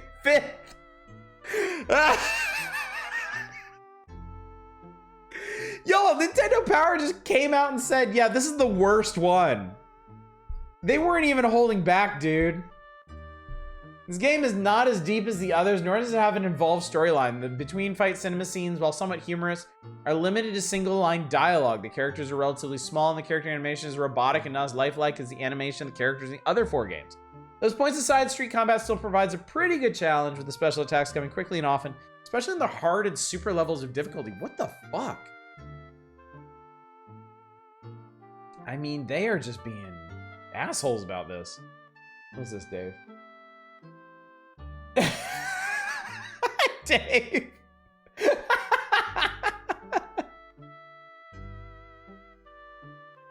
Dave, I'm gonna print that out and I'm gonna put it on my wall. Thank you so much. You really made my evening. You can loose a goose, but you can't lease geese. Street Combat is shitty, localization is fine. Yeah, we're definitely gonna check out both games. We're gonna check out Street Combat and we're gonna check out Ranma. Sad I missed out on playing as the Science Ninja Team, Gotcha Man, and Capcom versus Tatsunoko. Yeah, that would have been something, wouldn't it? I mean, it's still out there. You still can. You just missed it being the game du jour for the very brief period that it was. I ain't even gonna read this shit. I don't even care. Ultimate Fighter, Culture Brains. Ultimate Fighter is the game that is the most involved and definitely has the most options out of these 5 fighting games. This is the game's strong point. The instruction manual is an essential tool in understanding how each of the modes work. It's also an immense help on figuring out the special moves and attacks for Rick and the other fighters. Techniques depend on which mode you're playing in and which character you're using. That sounds really, it makes it sound like fucking Virtua Fighter on the Super Nintendo. It makes it sound intimidating, chat. I'm not sure I'm ready for this. All right, so all told, that is a disgusted impression. Like, she just looks so sad to be here. Or she can see this guy over here and she is just like, what am I doing with my life? Why do I have to be in this freak's presence? Like the Albert Wesker looking mofo has bad BO or something. That is that on the left, Max Headroom with even more attitude. Dude, I don't even know. What's gonna be interesting is playing Street Combat and seeing who this motherfucker is, and then going to the Ranma 1/2 game and seeing who they made him out of. That's probably gonna be something. Ain't a bad enough dude to save the King of Fighters children. As far as official fighting game art goes, I can't get over the actual official Tekken 4 soundtrack cover.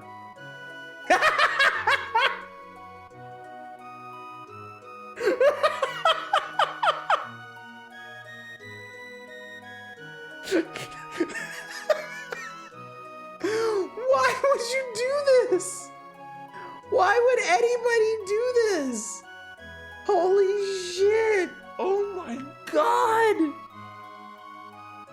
It's a very crotch-forward design. I'm obliged to purchase so many copies now. Thank you. You need to wallpaper your room in that. That's insane. They're all in their underwear and they're holding hands. Oh god, chat. I can't take it. I can't take it anymore. It's too much fun. It's too much excitement. All right, so on the docket, out of these 5, we have Fatal Fury, we have Doom Patrol, Doomsday Warrior, and we have Street Combat / Ranma 1/2. So we're gonna do this. The games, they are a-happening, chat. They cannot be stopped now. Heihachi Mishima is nude. It'd be an amazing wallpaper to change your work computers too. It's like during Christmas when kids make paper angels, but you know, dong year. Not just dong year, but old dong year. Oh, we're gonna check out Ultimate Fighter as well, are we? Challenge accepted. Let's do this. Okay. Let's get this bad boy going. Or bad girl. Doesn't have to be a boy. Could be a bad girl. My god, I remember someone doing Twitch chat decorates their guest bedroom stream and chat. Don's like several $100s. Donated several $100s to cover the entire room ceilings and wall and fat Albert movie posters and telling them not to explain. That's amazing. Oh shit. God damn. Fucking hang on, chat. I forgot the goddamn fucking thing. Shit.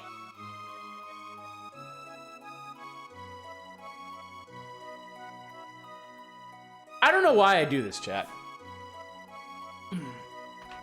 Whenever I have to plug in my work PC, I always unplug the Super NT. I don't know why. It's like the most commonly used thing I have plugged into that particular outlet. And yet, like a moron, every single time I unplug that one. Oh, they were the fucking cussing there.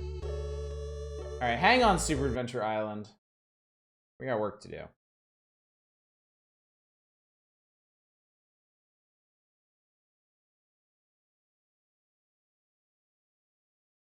The King of the Fighters tournament is not for the weak. Your mission is to defeat the evil and sinister Geese, who holds all of Southtown City in his It's not Southtown, it's Southtown City. Only through deadly combat can you be crowned the king of the fighters. King of the pirates? Mortal Kombat? In his gasp. Gasp. It is the tiniest M dash, yes. It feels it's Town City. And yes, there is no sound whatsoever for that crawl. There we go. 1991, SNK. They had their chance, chat. Alright. We're doing champion battle.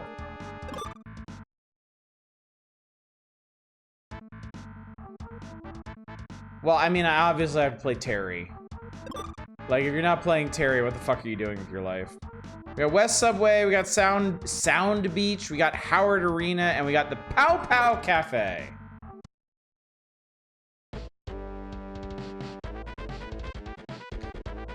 Is this related to Final Fight? No, Final Fight is Capcom. I'm not playing. I'm playing fucking Terry. You can't give me a hard time about playing Terry. Terry is the all-American boy. Are you okay? I'm not. Oh god. Oh fuck. Okay. Hang on. I forgot how SNK buttons worked at this point. Oh my god, I love the little Terry icon on the map.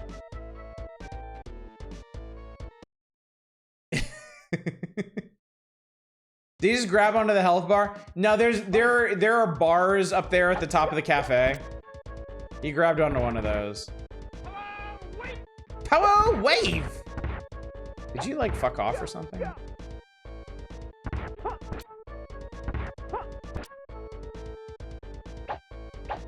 Ow, what the fuck?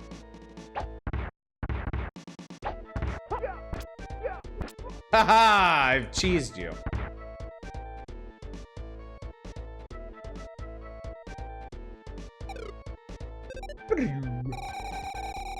Looks like he's drunkenly staggering.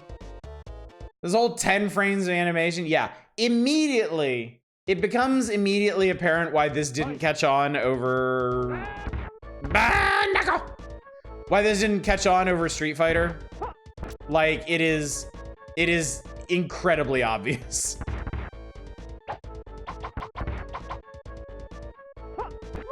Like Fatal Fury was the contemporary of Street Fighter 1. Like, it compares very favorably to Street Fighter 1, but not Street Fighter 2. This is very ambitious to try and portray capoeira in just 4 frames. Yeah. Clearly. Alright, I'll humor whoever the fuck it was that wanted Joe. More games need to integrate the UI into the game, and they steal your extra lives in Galaga. Some enemies need to pull out a gun to directly shoot your health bar or something. Yeah, the sound design is also not great, so... It's a shame. It's a real shame. Fight.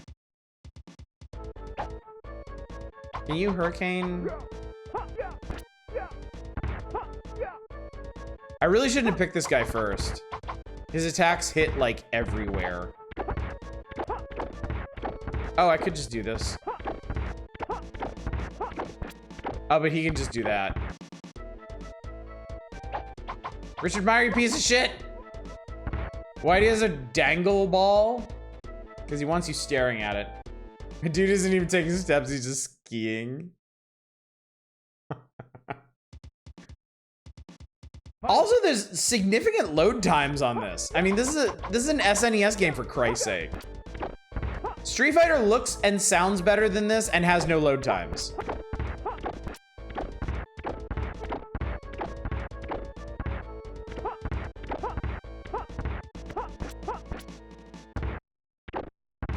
Okay, so apparently that flip is a mid.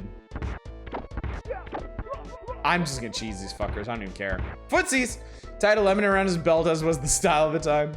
Sprites are compressed to save cart space. This game was definitely made on the cheap. Unfortunately, it seems like it, yeah. And man, if you want to compete with Street Fighter 2, you cannot cheap out.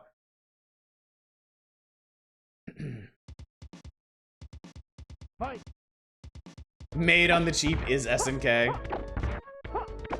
Such a shame. I love SNK, but man, yeah, they made You can't say they didn't make some poor decisions.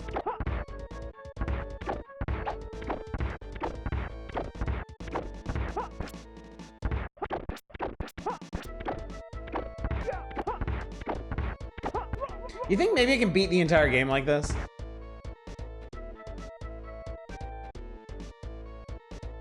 For example, not the best AI.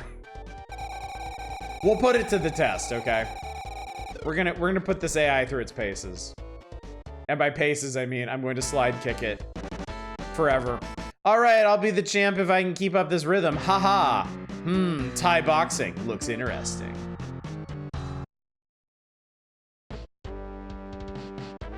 And the essays run GPT-4. Apparently we're fighting Mitchell Max now. Is that fucking Wesker? It was Geese. How did you not get sued for this? Oh, he makes, okay, it's fine. He makes little tornadoes when he punches. It's fine, chat.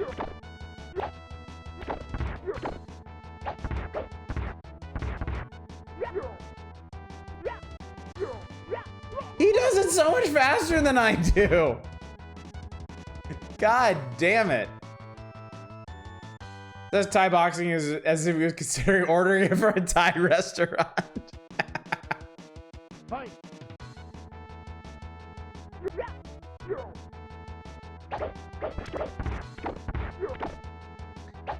Yeah, I know you can't really copyright guy who is a boxer, but I'm telling you, dude, like, if you put this in front of somebody, they would be like, why does Balrog look weird? Like, you can't tell me they wouldn't. SNK fighters on SNES feel so wrong. Yeah, it's not great. My Fatal Fury, I played a bunch, was real bad too. I want to beat, oh, him, not off. Well, too bad, because I'm going back to Terry. I think EX Street Fighter 1 guys are behind this game. Oh, X Street Fighter 1 guys are behind this game. Why it feels like Street Fighter 1.5, yeah. I mean, that's basically where Capcom and SNK were at the time. I think for a lot of their early existence, SNK was just kind of responding to what Capcom was doing.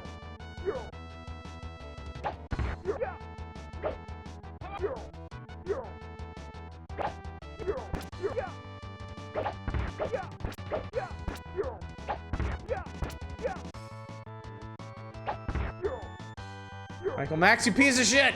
You chipped me to death. Give him credit, that was kind of cinematic. Took me years to realize if Fatal Fury and Final Fight were different games. I mean, you kind of encapsulated the issue right there.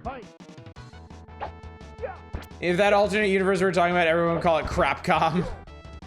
As if they didn't anyway. Some SNK trips are here, they're like bullshit difficulty. Ow.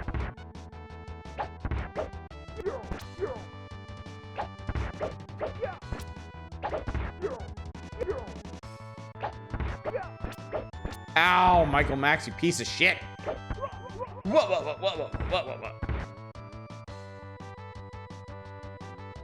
They were initially brought him back with Art of Fighting. Yeah, Art of Fighting is extremely Street Fighter 1. Very, very, very Street Fighter 1. This game doesn't have Duck King. I think it does.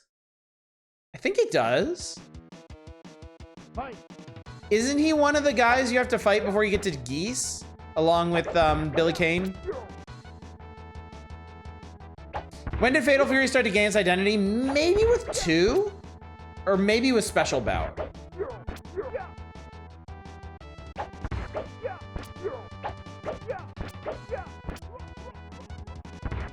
Duck King, I can play it for some reason. Something Street Fighter 1, every time you say it, I hear it, then it gets... I'm sorry, Bumfuzzled. It was real. It can hurt you. I will beat Geese easily with my skills and techniques. That guy seems to be in good condition, but that will end after the next match.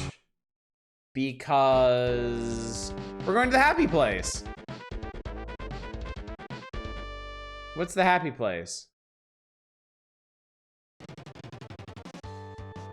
What are we doing? Oh, we're punching tires. Ow. No, we're not.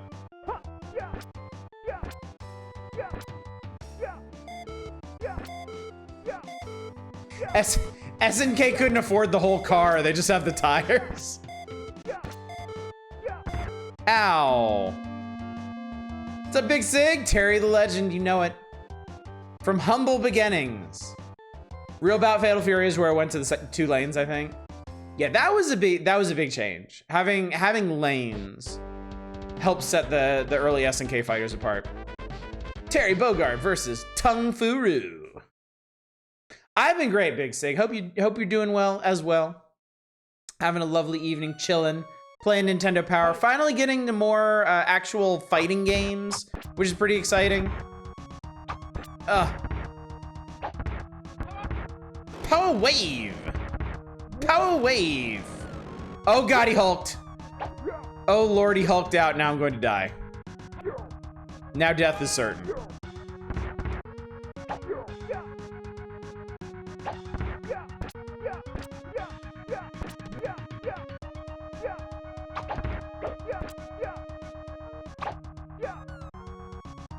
I can't special move. Shit. No, fuck, I had that too. And Master Roshi too. Been good, finish Final Fantasy 14 to Realm Reborn main story and continue more Blasphemous 2 until your internet crashed. Aw, damn. Sorry to hear that, dude, but glad you're having a good time. No cart space for a massive destructible car sprite. 2 tire sprites is all you get. So this dude's hitbox is really weird. Like, I'm having the worst time in the world doing jump-ins on him. It's like he doesn't exist. It's like he's just this weird kung fu ghost.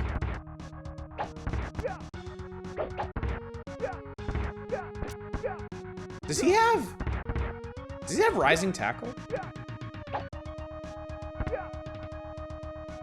I know he has power wave. I know he has burning knuckle. Hulk! Tung Furu destroy! Tung Furu looks like those Chi Masters that challenge actual fighters in the video ends up on YouTube. Don't think he has rising tackle yet? Okay. Kid, your dad was much stronger than you are. My dad's dead, you prick. Chi Masters are silly. Fatal Fury you're talking about is hallucination. Wake up.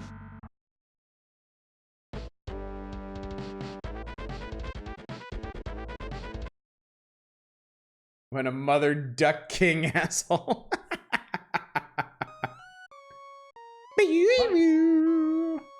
What I don't understand about these Chi Masters is, do they actually believe it themselves? Are they that delusional? I should go back to Joe and just like slide and kick this guy forever and ever. Unto eternity. Oh fuck, you can't hit him when he's hulking. You must respect the transformation. Wow, that's some bullshit. His whole spinning knuckle thing is like, dude, that'll do like 30% of your health just in chip. This is hitbox is easier, his health, good point. Good point. He's a lot stronger than you, did I stutter? It does, you wanna do the charge and then A. Okay. Okay. Fight. Crazy to think Terry's in Smash Brothers nowadays. How the fuck did he counter that? Fuck you. Fuck you, old man. Oh God, I'm on this side. Oh, wait! Oh, wait! He sounds a lot better later on too. Ow! No, that's bad, that's bad. That's a bad thing. Don't you be doing that ow, God.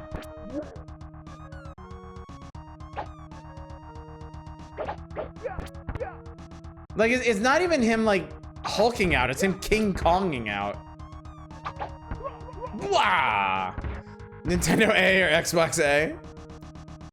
Yeah, he means the ABCD inputs that SNK used. SNK has always used a 4-button input for their fighting games, with usually like A being the equivalent of punch, B being the equivalent of kick, and then C and D either being heavies or special use. Hey, get the information on him. Wow, an amazing turn of developments. Hey, it's our boy Duck King! Now it's a Duck King party. Fight. Power! Oh god, my face. This sounds like Sonic music.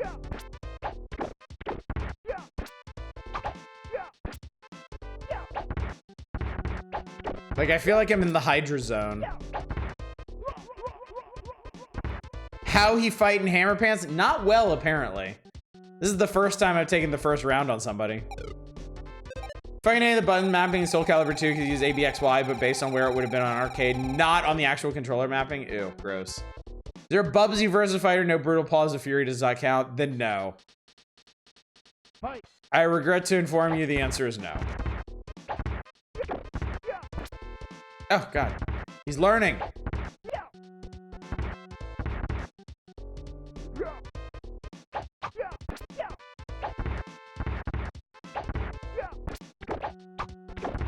God, I cornered myself. Oh god, he keeps doing it. Never mind, I win. Are Duck King and King related? No. Absolutely not.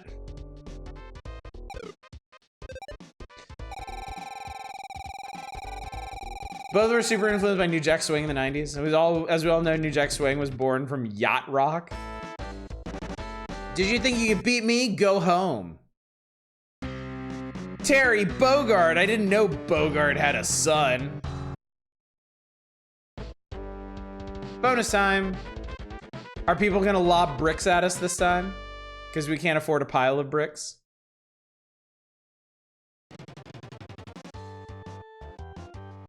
It's the tires again. Seriously? Aww.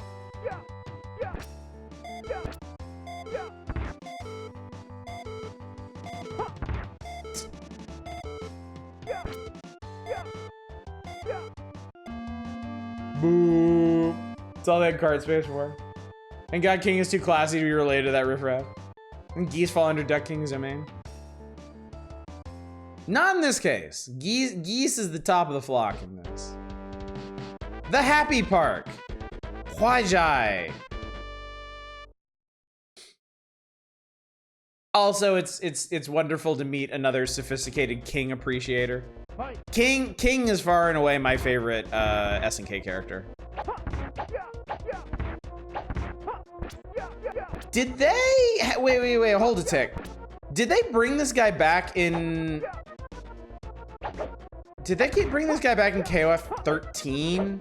Because I remember there's a weird like poison dude in 13, and now I can't remember if it's actually this guy or not. Mother Duck King flock. Oh god.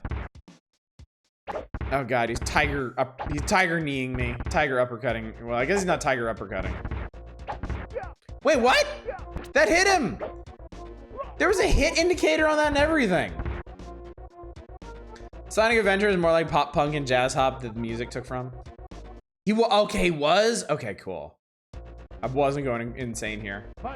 The hit landed, the sound played, but no hit. That's SNK for you. 10 out of 10 programming.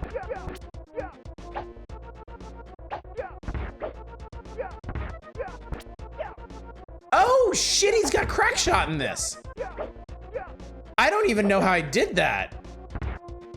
And apparently Huajai really fucking hated that I did that.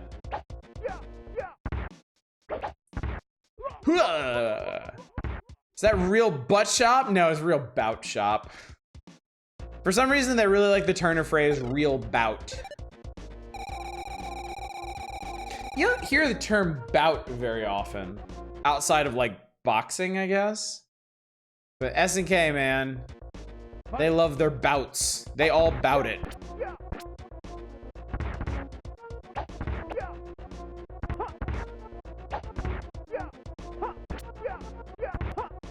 Man, fuck off with that. This can... Wow. This conditional invulnerability that the enemies get really sucks.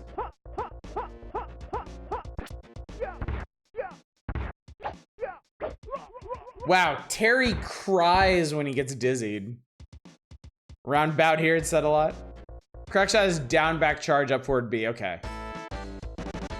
Come back after you retrain. You should try winning. That's a good trick. You're right, I should. I'll try this guy one more time, and then we need to move on to more specious fighting games. Terry all the way. Not Andy, he's a nerd.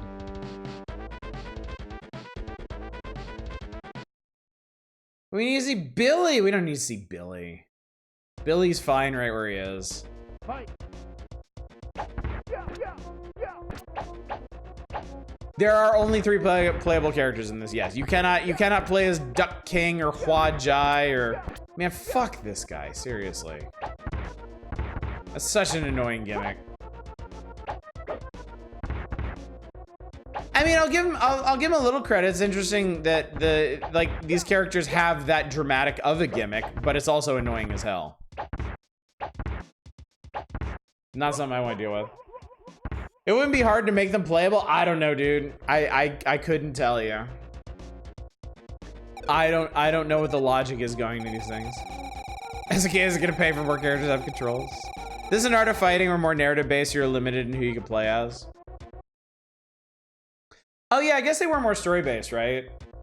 Because this is like, because Fatal Fury is basically a tale of revenge.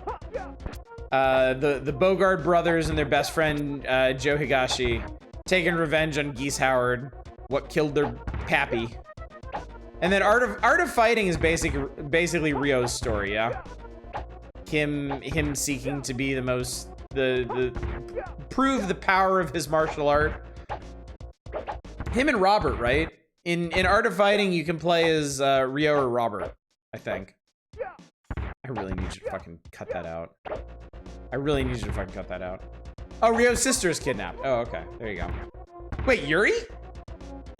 Yuri is the damsel in distress in Art of Fighting?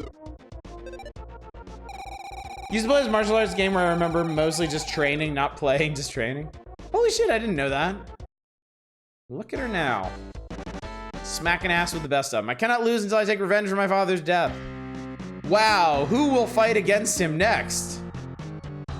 The big bad turns out to be Takuma? Yeah, Raiden will. I will never lose. I am Raiden. Later, the series took a huge turn when they all became young girls with ghost cameras and Fatal Frame. I am Raiden. Oh, it's Mr. Karate, okay. Mr. Karate. Fight. Oh, Lord. Like, what if Zangief, but we made him really fast? And also gave him fire breath. Or just really disgusting breath. I don't actually know. I am Raiden. Yes, Raiden inspired by Big Van Vader. Like, you can totally see it too. I wasn't even big on I wasn't even big on wrestling back at the time, but I know who Big Van Vader is. Where'd your hat go? I guess he blasted it off. Oh, it is a Mortal Kombat joke. Bleh. Oh my god. Oh, that was the ugliest grapple I've ever seen in a 2D fighter. That is without question the ugliest grapple I've ever seen. That was repugnant. All right, you know what? We're gonna let Raiden have this one. Your character, I know he didn't even follow the animation. I heard Geese killed the champ of this match, Jeff Bogard, 10 years ago. Thanks for the deep lore, buddy. I want to beat him off. Hurry up. Just like that. Funny thing, the series of games eventually would lead to King of Fighters 13, the most gorgeous sprite work ever. It is, isn't it? It's crazy to think about. Oh, all right. Well, there were your fatal furries, chat. I hope you enjoyed it. Now it's Doom time. It's Doom. What the fuck is this game called? Doom. It's not Doom Patrol. I really should. It's Doomsday Warrior.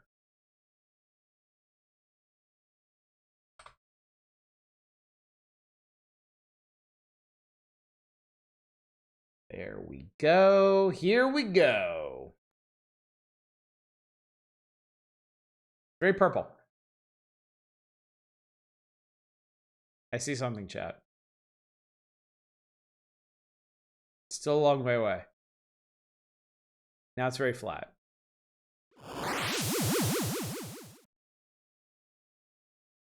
Okay. You can do a normal game, an easy game, a versus game, or a key config. Give me normal. Sledge. Laban. Ammon. Daisy. P-Lump. Grimrock. New form. There is definitely an aesthetic here. Who do we want, chat?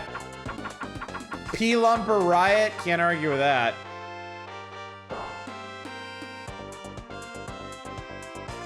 Rivals select. Okay, I'm beating up this prick.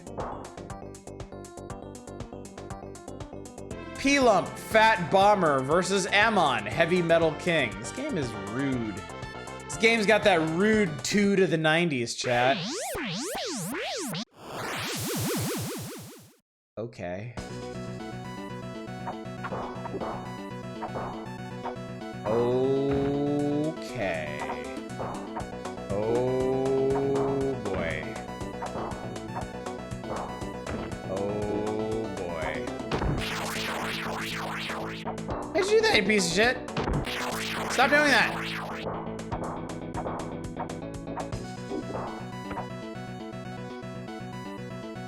Are you for real? No wonder I was getting my ass kicked. Top button is block. L and R are block. And up is not jump. You have to press B to jump. You'd better give up for your own good, not me. You just wait and see. I give up, I'm sorry. I want to play this game that's happening at the bottom of the screen right now. Fuck this other shit. I want to play that. Karateka, what the heck is this? It's Doomsday Warrior, obviously. All right, we're doing aim on. We're getting him. Okay. All right. I understand the controls a little bit better.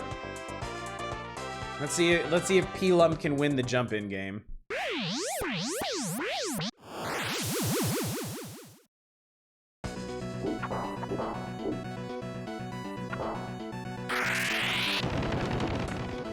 I don't know how I did it, but I love it.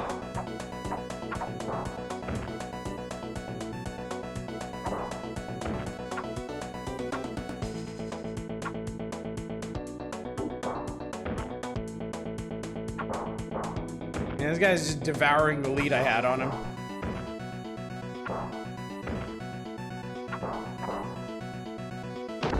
Ow, all right. So his supers are, maybe all the supers are a grab, I don't know.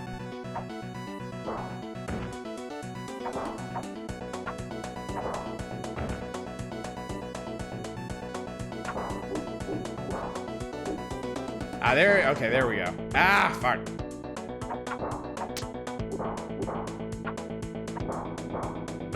Damn, dude. Like the sound design? The sound design is pretty sharp. I'll give him that. Ah, fuck. Okay, I'm starting to get it. This is clearly isn't a Street Fighter clone. I love the quit is I give up, I'm sorry. I wish I knew how I did that, like, super move on him, though. It seemed to be, like, pressing against him and mashing punch.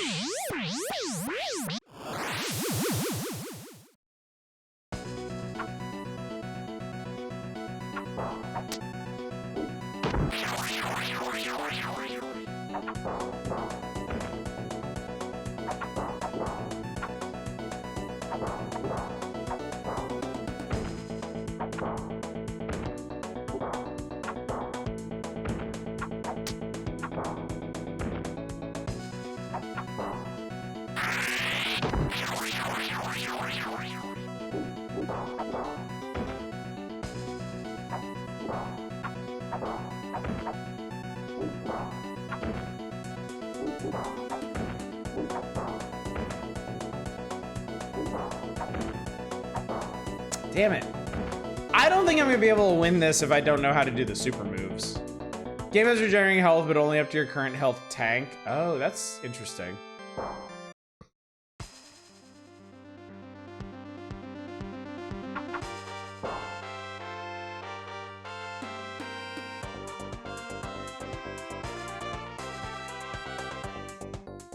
Why is he known as the Fat Bomber? The Fat Bomber, what always bombs at fat? Ow.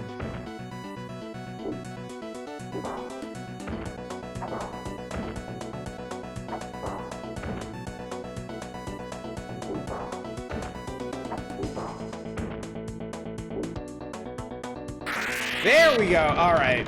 You gotta get close up to him and you gotta press towards and punch.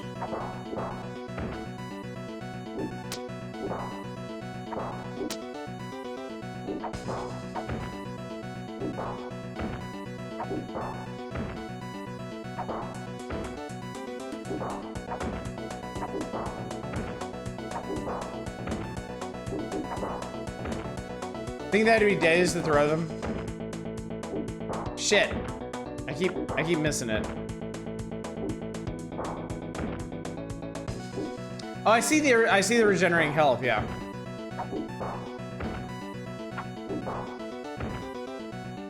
Shit. There we go. Ow. I think I have to do this like 4 times in a row. Shit. Yeah, that's it. That's the trick of it. Ah, I blocked.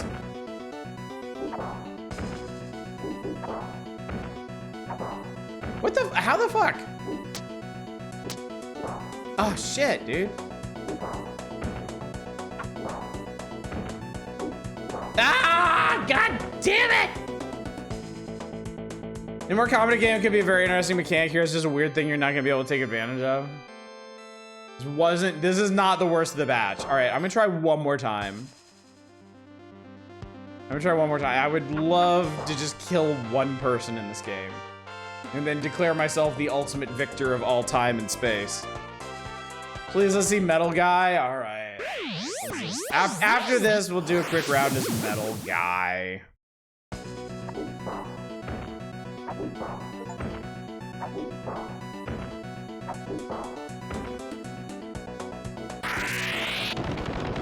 Just one person, just as a treat. Look, I don't ask much, okay? Just let me murder one person. Oh, he was dizzied, fuck. Sure would be nice if there was a fucking meter for that or something. I guess it's every 4th hit dizzies?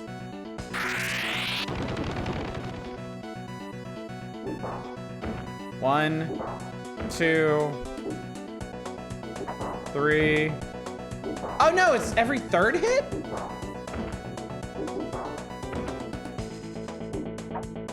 Ow. Wait, what the fuck? Let me do the thing. Also, I just like to observe the background's pretty cool. I don't know where we're fighting that would get you a vista like this, but it's pretty cool. Bro. Eat shit.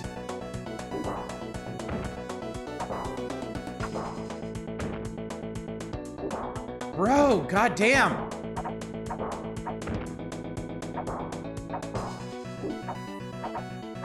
Oh my god, I hate this guy.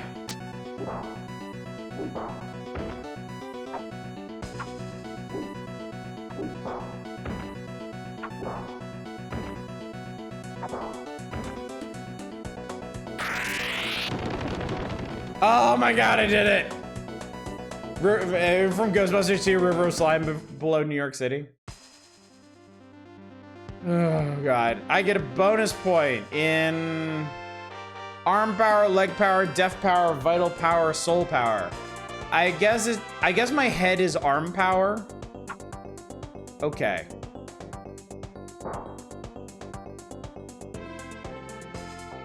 How about if we fight Liquid Metal Man? How about that? Gone. Yep, I literally just skipped leg deck. New form, Living Liquid. Versus the Fat Bomber of Legend. Oh, this is cool. We're fighting on the side of a building. Oh! Who said you could have a projectile? Fuck you.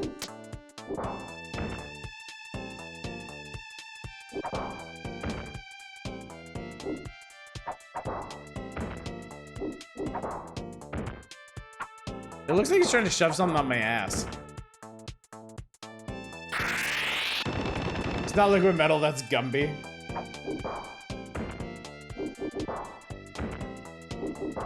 Ow. Stop with the probing.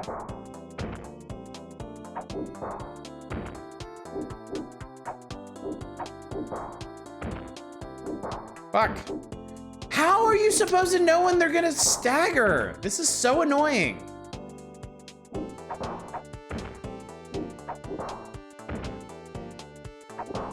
Like, God, what a shitty system. Like, it's all built around staggering them so you can do your super move on them, but there's no indicator of when they're gonna stagger.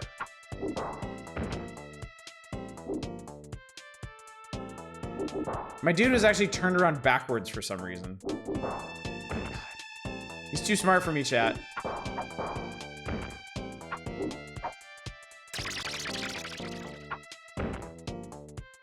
That was gross. Make this dildo with my arm. If you land on it, it's on you. I'm just gonna swing this dildo. If you land on it, it's your fault. Back in the artist cranky is gonna be a while before we see a good one. Probably not gonna be tonight. Probably not tonight.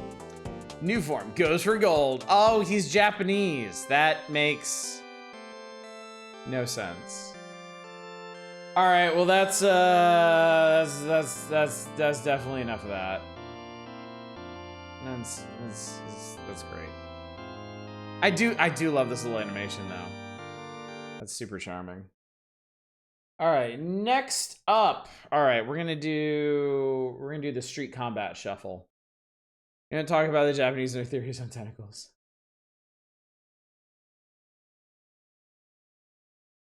All right, first we play the true garbage. First we play street combat, and then we see what it was crafted from.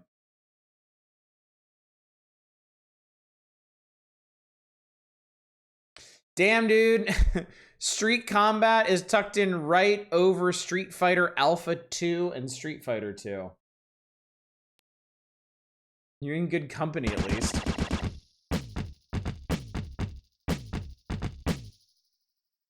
Oh, it stopped. Oh, Lord. Thanks, I hate it already. Yo, I'm gonna kick your butt.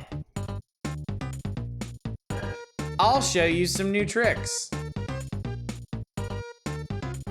It's time to slice and dice. That's a Nazi. You're a great fighter. Not.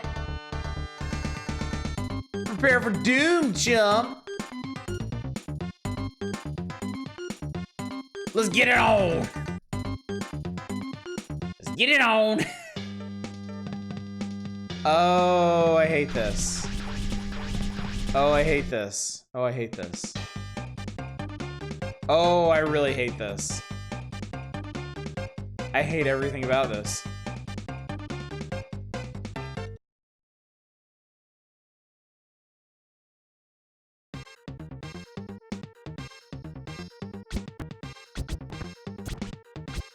What's... Go away! Why? Dude, jump! Jump is on the very top button. Why would you do that?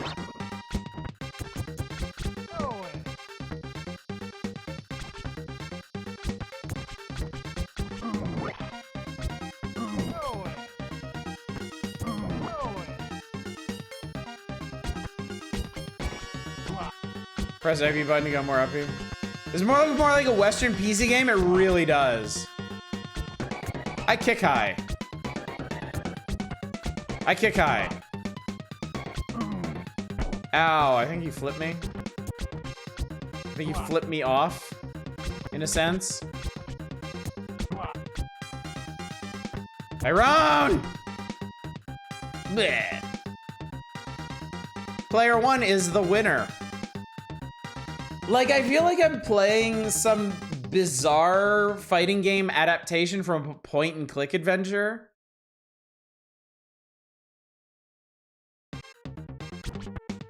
You know what I mean? Like, these characters feel like they're proportioned from, like, Day of the Tentacle or something.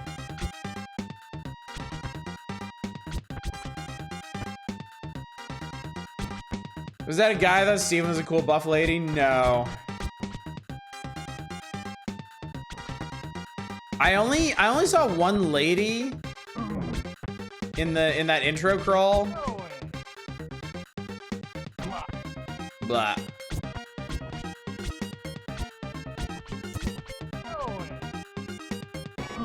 I did notice I didn't get a choice of character. Yeah, that was great. That was very exciting. Surprising how hard all Japanese elements have been scrubbed from the game. It is, isn't it? When do you unlock King Graham? Joke's on you, you unlock the owl. Ooh, I'm going to kick your ass, Tyrone. The fuck? You ever go in the options, you can also play as Steven without the armor. Okay, but why? Is Steven anything without the armor? Okay, so I assume in the real game, we'd be playing as Ranma.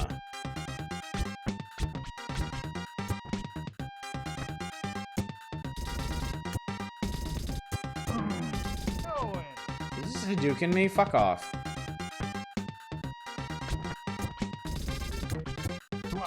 I was like, does that even hit him? Okay, it does.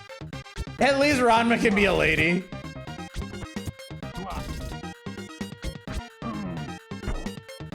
At least you can. Oh, fuck off. Get your trans representation one way or another.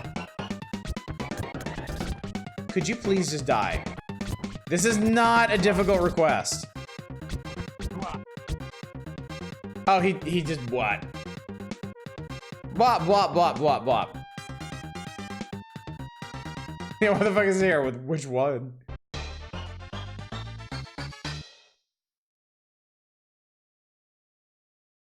You can't hang with me, bro. All right. Steven versus Buggy the Clown.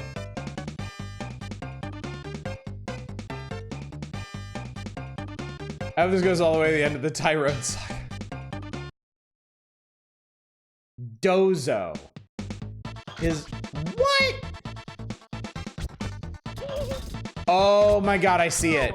This was absolutely meant to be a woman in the original. Yeah, I see it.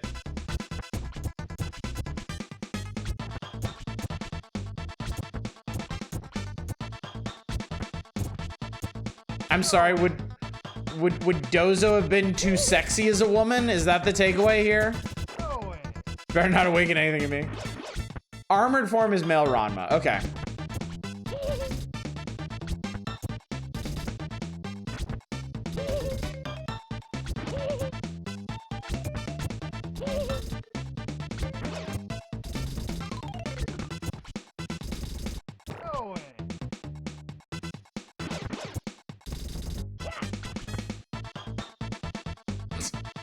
Oh, when you kill them, they fall down and then they get up and fall down again. That's great. We're not allowed to have boobs, so enjoy this clown instead.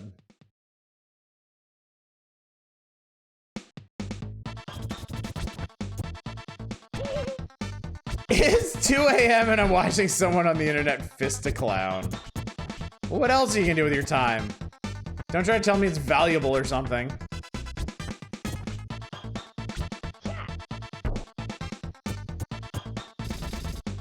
So I'm sure you'll be shocked to hear that this feels terrible. That this is stiff and unresponsive, and the attacks are not very interesting, and I hate all the characters. I mean, I think we're probably on the same page about this, right? Jesus Christ.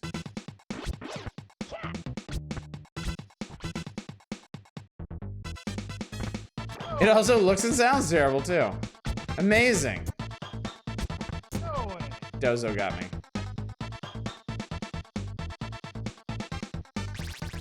Dozo's Kodachi. It's been a long time since I last read Ranma. I don't remember who any of the characters are, other than Ranma.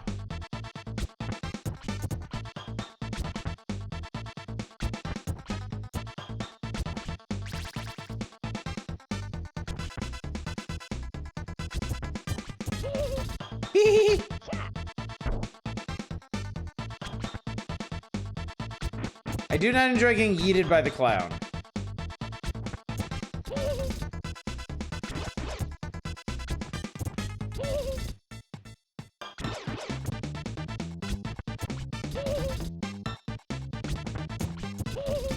AI is not great in this. The AI is not great in this. I just want to make that clear. The deceased were engaged in an illegal fight while trespassing on the construction site.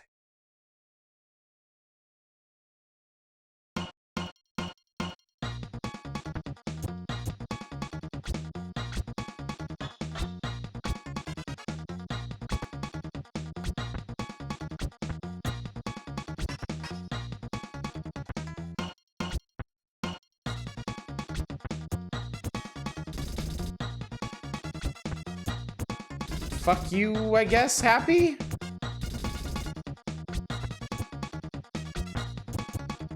The butt up game over screen is a thing? Oh no. Oh no.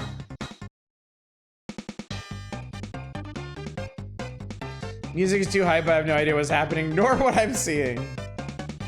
Alright, one more fight, win or lose, and then we're going to the real game. Funny thing is, the butt up game over is only for the Western. It is? Actually, okay, I'm gonna let G.I. Jim kill me so that I can see this.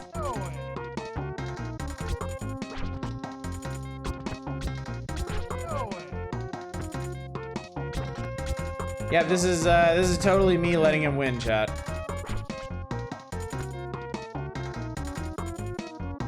Oh, butt up is street clothing, Steven. We don't get butt up armored, Steven. Check that 2-hit link, is kind of amazing. Okay. Let this guy do his thing. Street Combat is a fighting game in the era where developers assume the American gamers are rage fit upon seeing the animes in Japan's Ranma 1/2 game.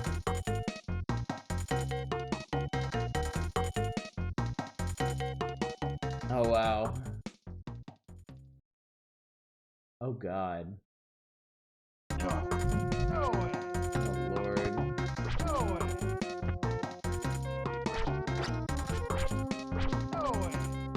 That's amazing, dude. Street clothes Steven has butt in the air to, that's incredible. All right. Well, I've been spoiled now. We need to play the Ranma game right now.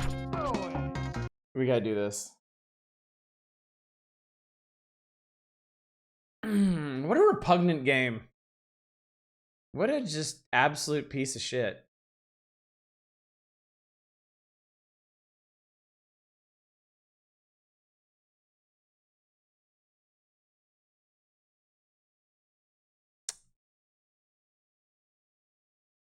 Chat, there's 5 different Ranma 1/2 games.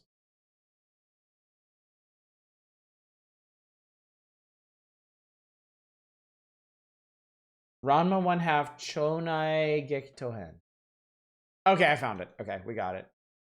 Oh, there's a Chonai Gekitohen. There's also Chogi Rambuhen.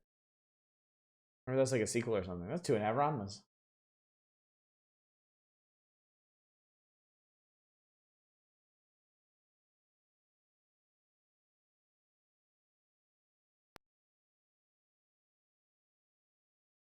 Time to make their money by any way possible. The game dev team.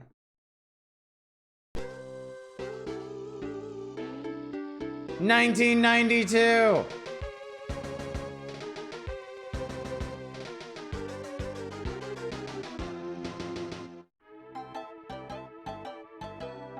Tokyo. It's a lady. Hello, lady.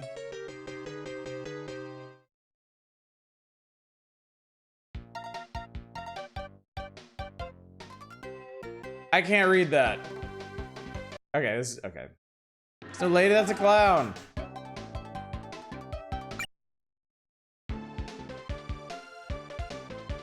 Ranma versus Glasses Mans.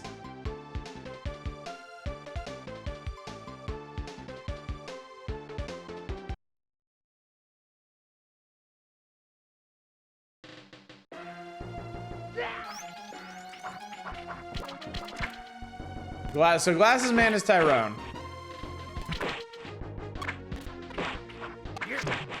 Beardy. Genma. His name is Genma.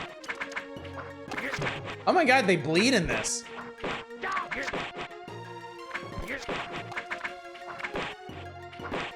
Oh, what the hell? We didn't get the hit markers in America? There's some great little hit markers. Yeah, look at that. He slaps you, it's like, pow. You switch between male and female Ranma. I don't know. Yeah. I am strong. You have to get wet. I mean, it's snowing. Why is it a half? Why is it a half, chat? Is that to represent the duality of Ranma after falling into the hot spring of transitioning?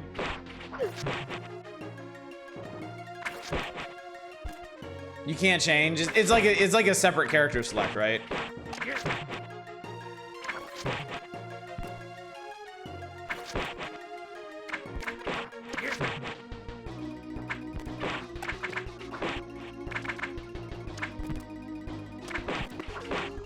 Quit slapping me.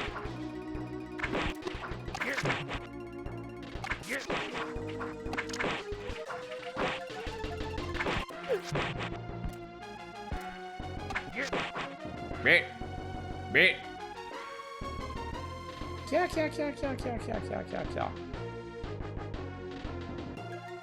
Strunk boy.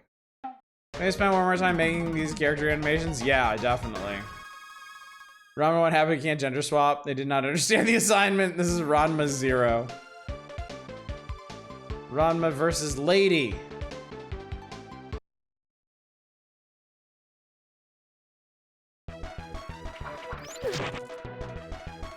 Interestingly, it seems like they pretty much left the background alone for this one. Okay, I can see why they went with clown. I do get it. It still wasn't a good call, but I get it. That face, though, yeah. The dev for this was a leg man. Yeah, Dozo is,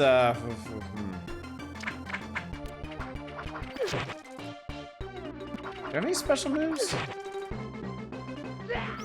What does that do?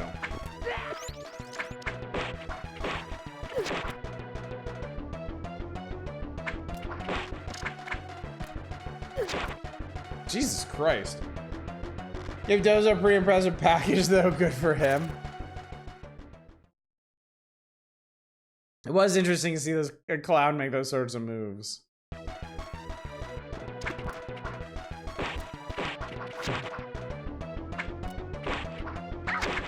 Ah!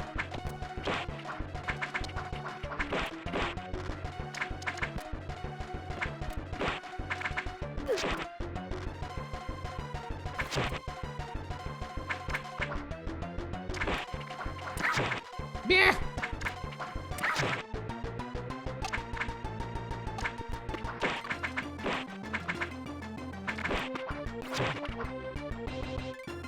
I wonder if everybody can do that.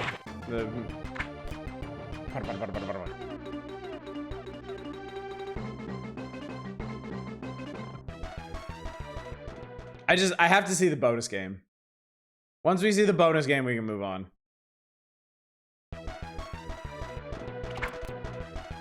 Ow.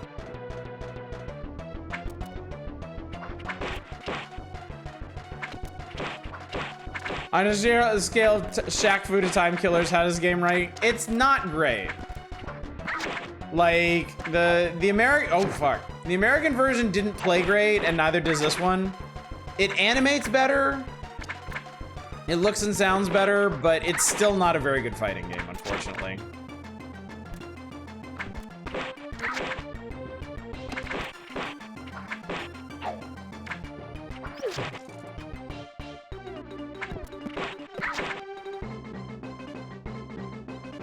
Ranma half-assed. Also, I've never played Shaq Fu or Time Killers, so I really need to expand my garbage ass fighting game horizons.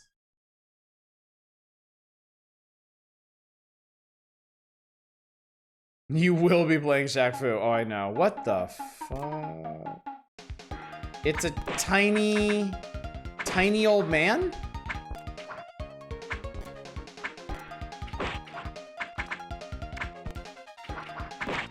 And people are watching me do this? Am I being encouraged to beat the shit out of this old man? Wait, I'm kicking underwear out of his bag. This little old man is a huge pervert, isn't he?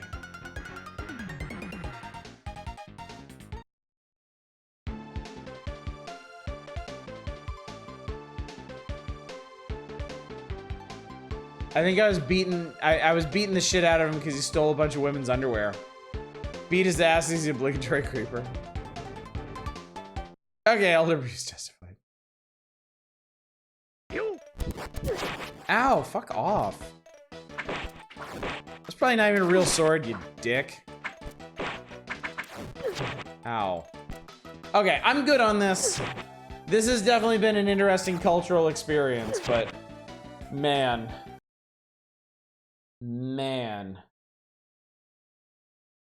All right, we got one more task tonight, chat. The ultimate task.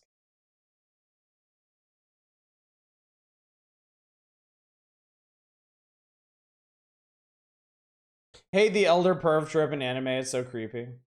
That was, yes, Ranma 1/2 was the penultimate fighter. This is going to be the ultimate fighter.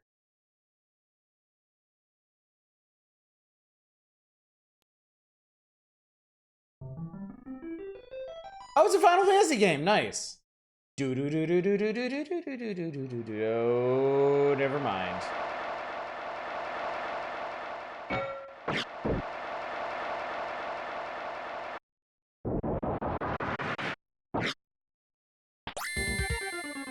Oh boy.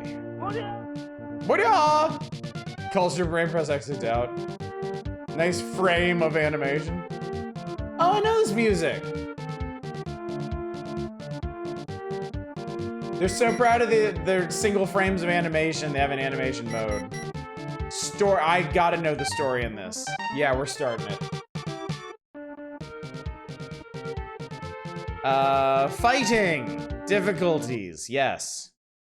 I would like 3 difficulties, please. A demon from the dark dimension has revived. Oh.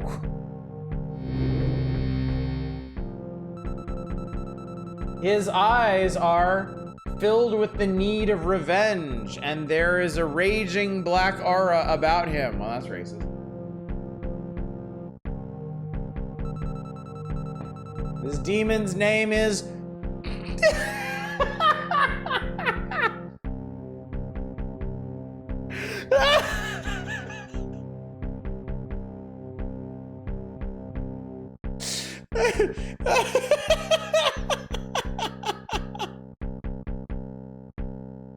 They were so proud of this twist. This demon's name is Dargon. Okay, bro. Oh, God. Oh, Lord have mercy. I've been longing for this day, flying warriors, the day to wipe you out. That was Geese, not the worst bad guy name tonight. Ha ha ha ha ha ha ha. Nice skullet, idiot. Chapter 1, Raid on Shorinji.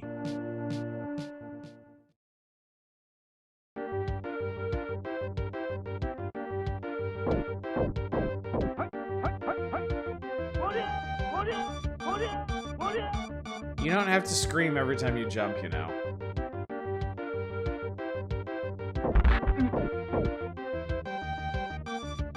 Do you? Oh boy. Oh boy.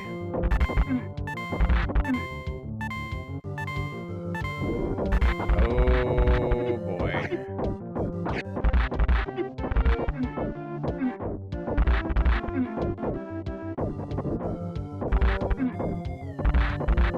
This is like the chunkiest game. This is the chunkiest brawler I've ever played in my life. It's like a freaking Pac-Man game.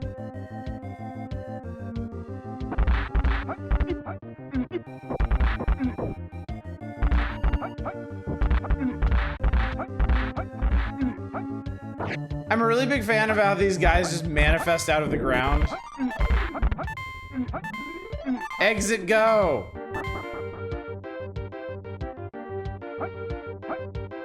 Hut, hut, hut. Korea! It's Storm Shadow. Sit the fuck down.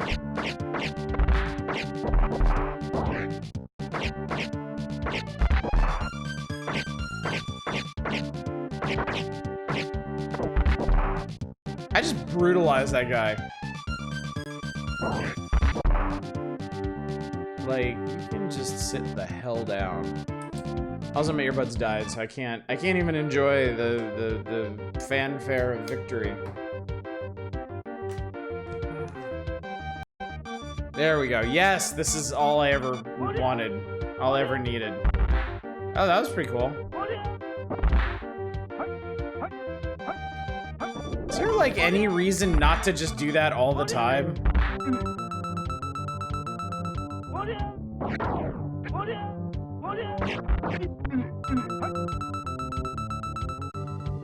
What's your fucking problem, game?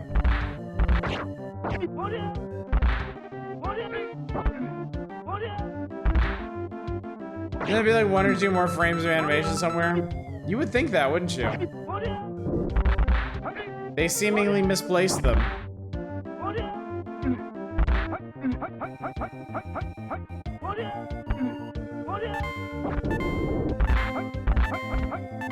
Hut, hut, hut, hut, hut, hut, hut. I am exiting. I don't even know what that is.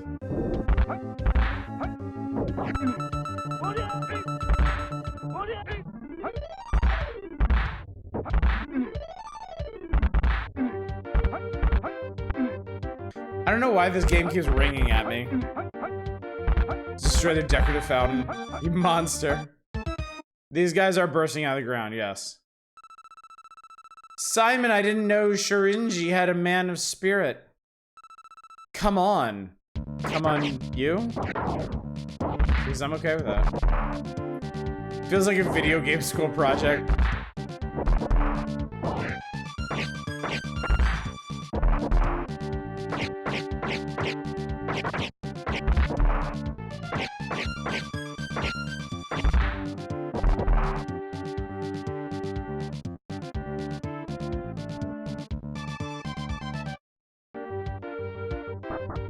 Eljan wishes they were Ultimate Fighter. Uh-oh, bloodstains on the wall, chat. Done it. It's just a different colored guy every time. Sometimes they talk, most of the time they don't.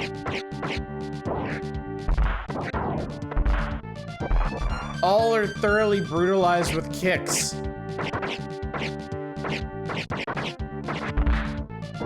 Actually, I did a lot of damage. I'm not gonna lie. That hurt.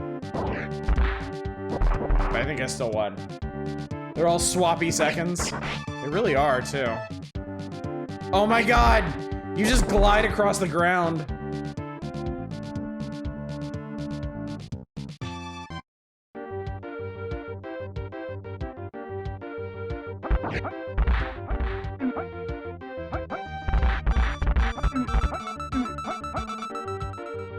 Like, what do you want me to do with my KO meter up there, video game?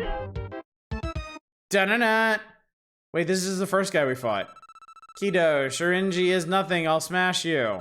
All in a second. What do you gotta do first? Why can't you smash me now? I don't like waiting to be smashed.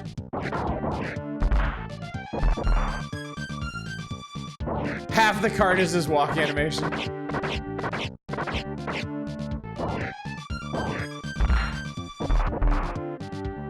This is so lame.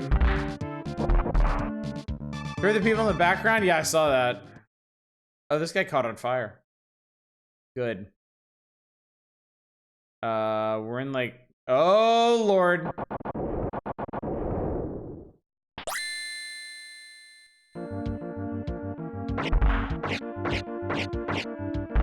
I have a lot of questions.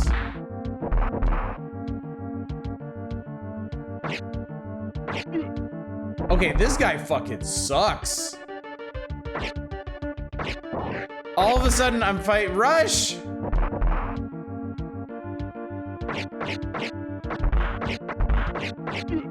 You told me to rush. You lied, video game. You piece of shit.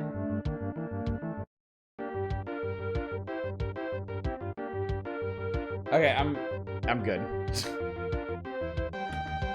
We've witnessed something inexplicable, chat, and I think it may be in our best interest to just move on with our lives in the wake of that, because I don't know how to explain what I saw. I don't know how to reconcile it with everything else in my life, and I don't know how I can go on from this.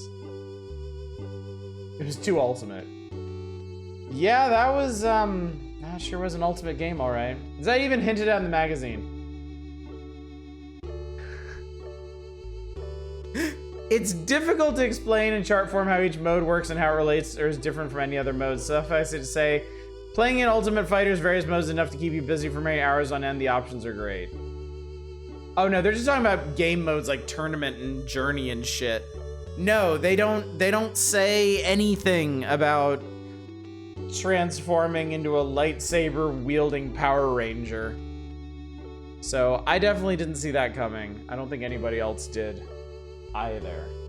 So anyway, chat, with that, on that auspicious note, I think we're done for the night. I think we did it. I'm gonna close requests. I'm gonna ceremonially turn the page, and y'all can see what we'll be starting with on Saturday. Something that I know a couple of you, maybe a bunch of you, have really been waiting for.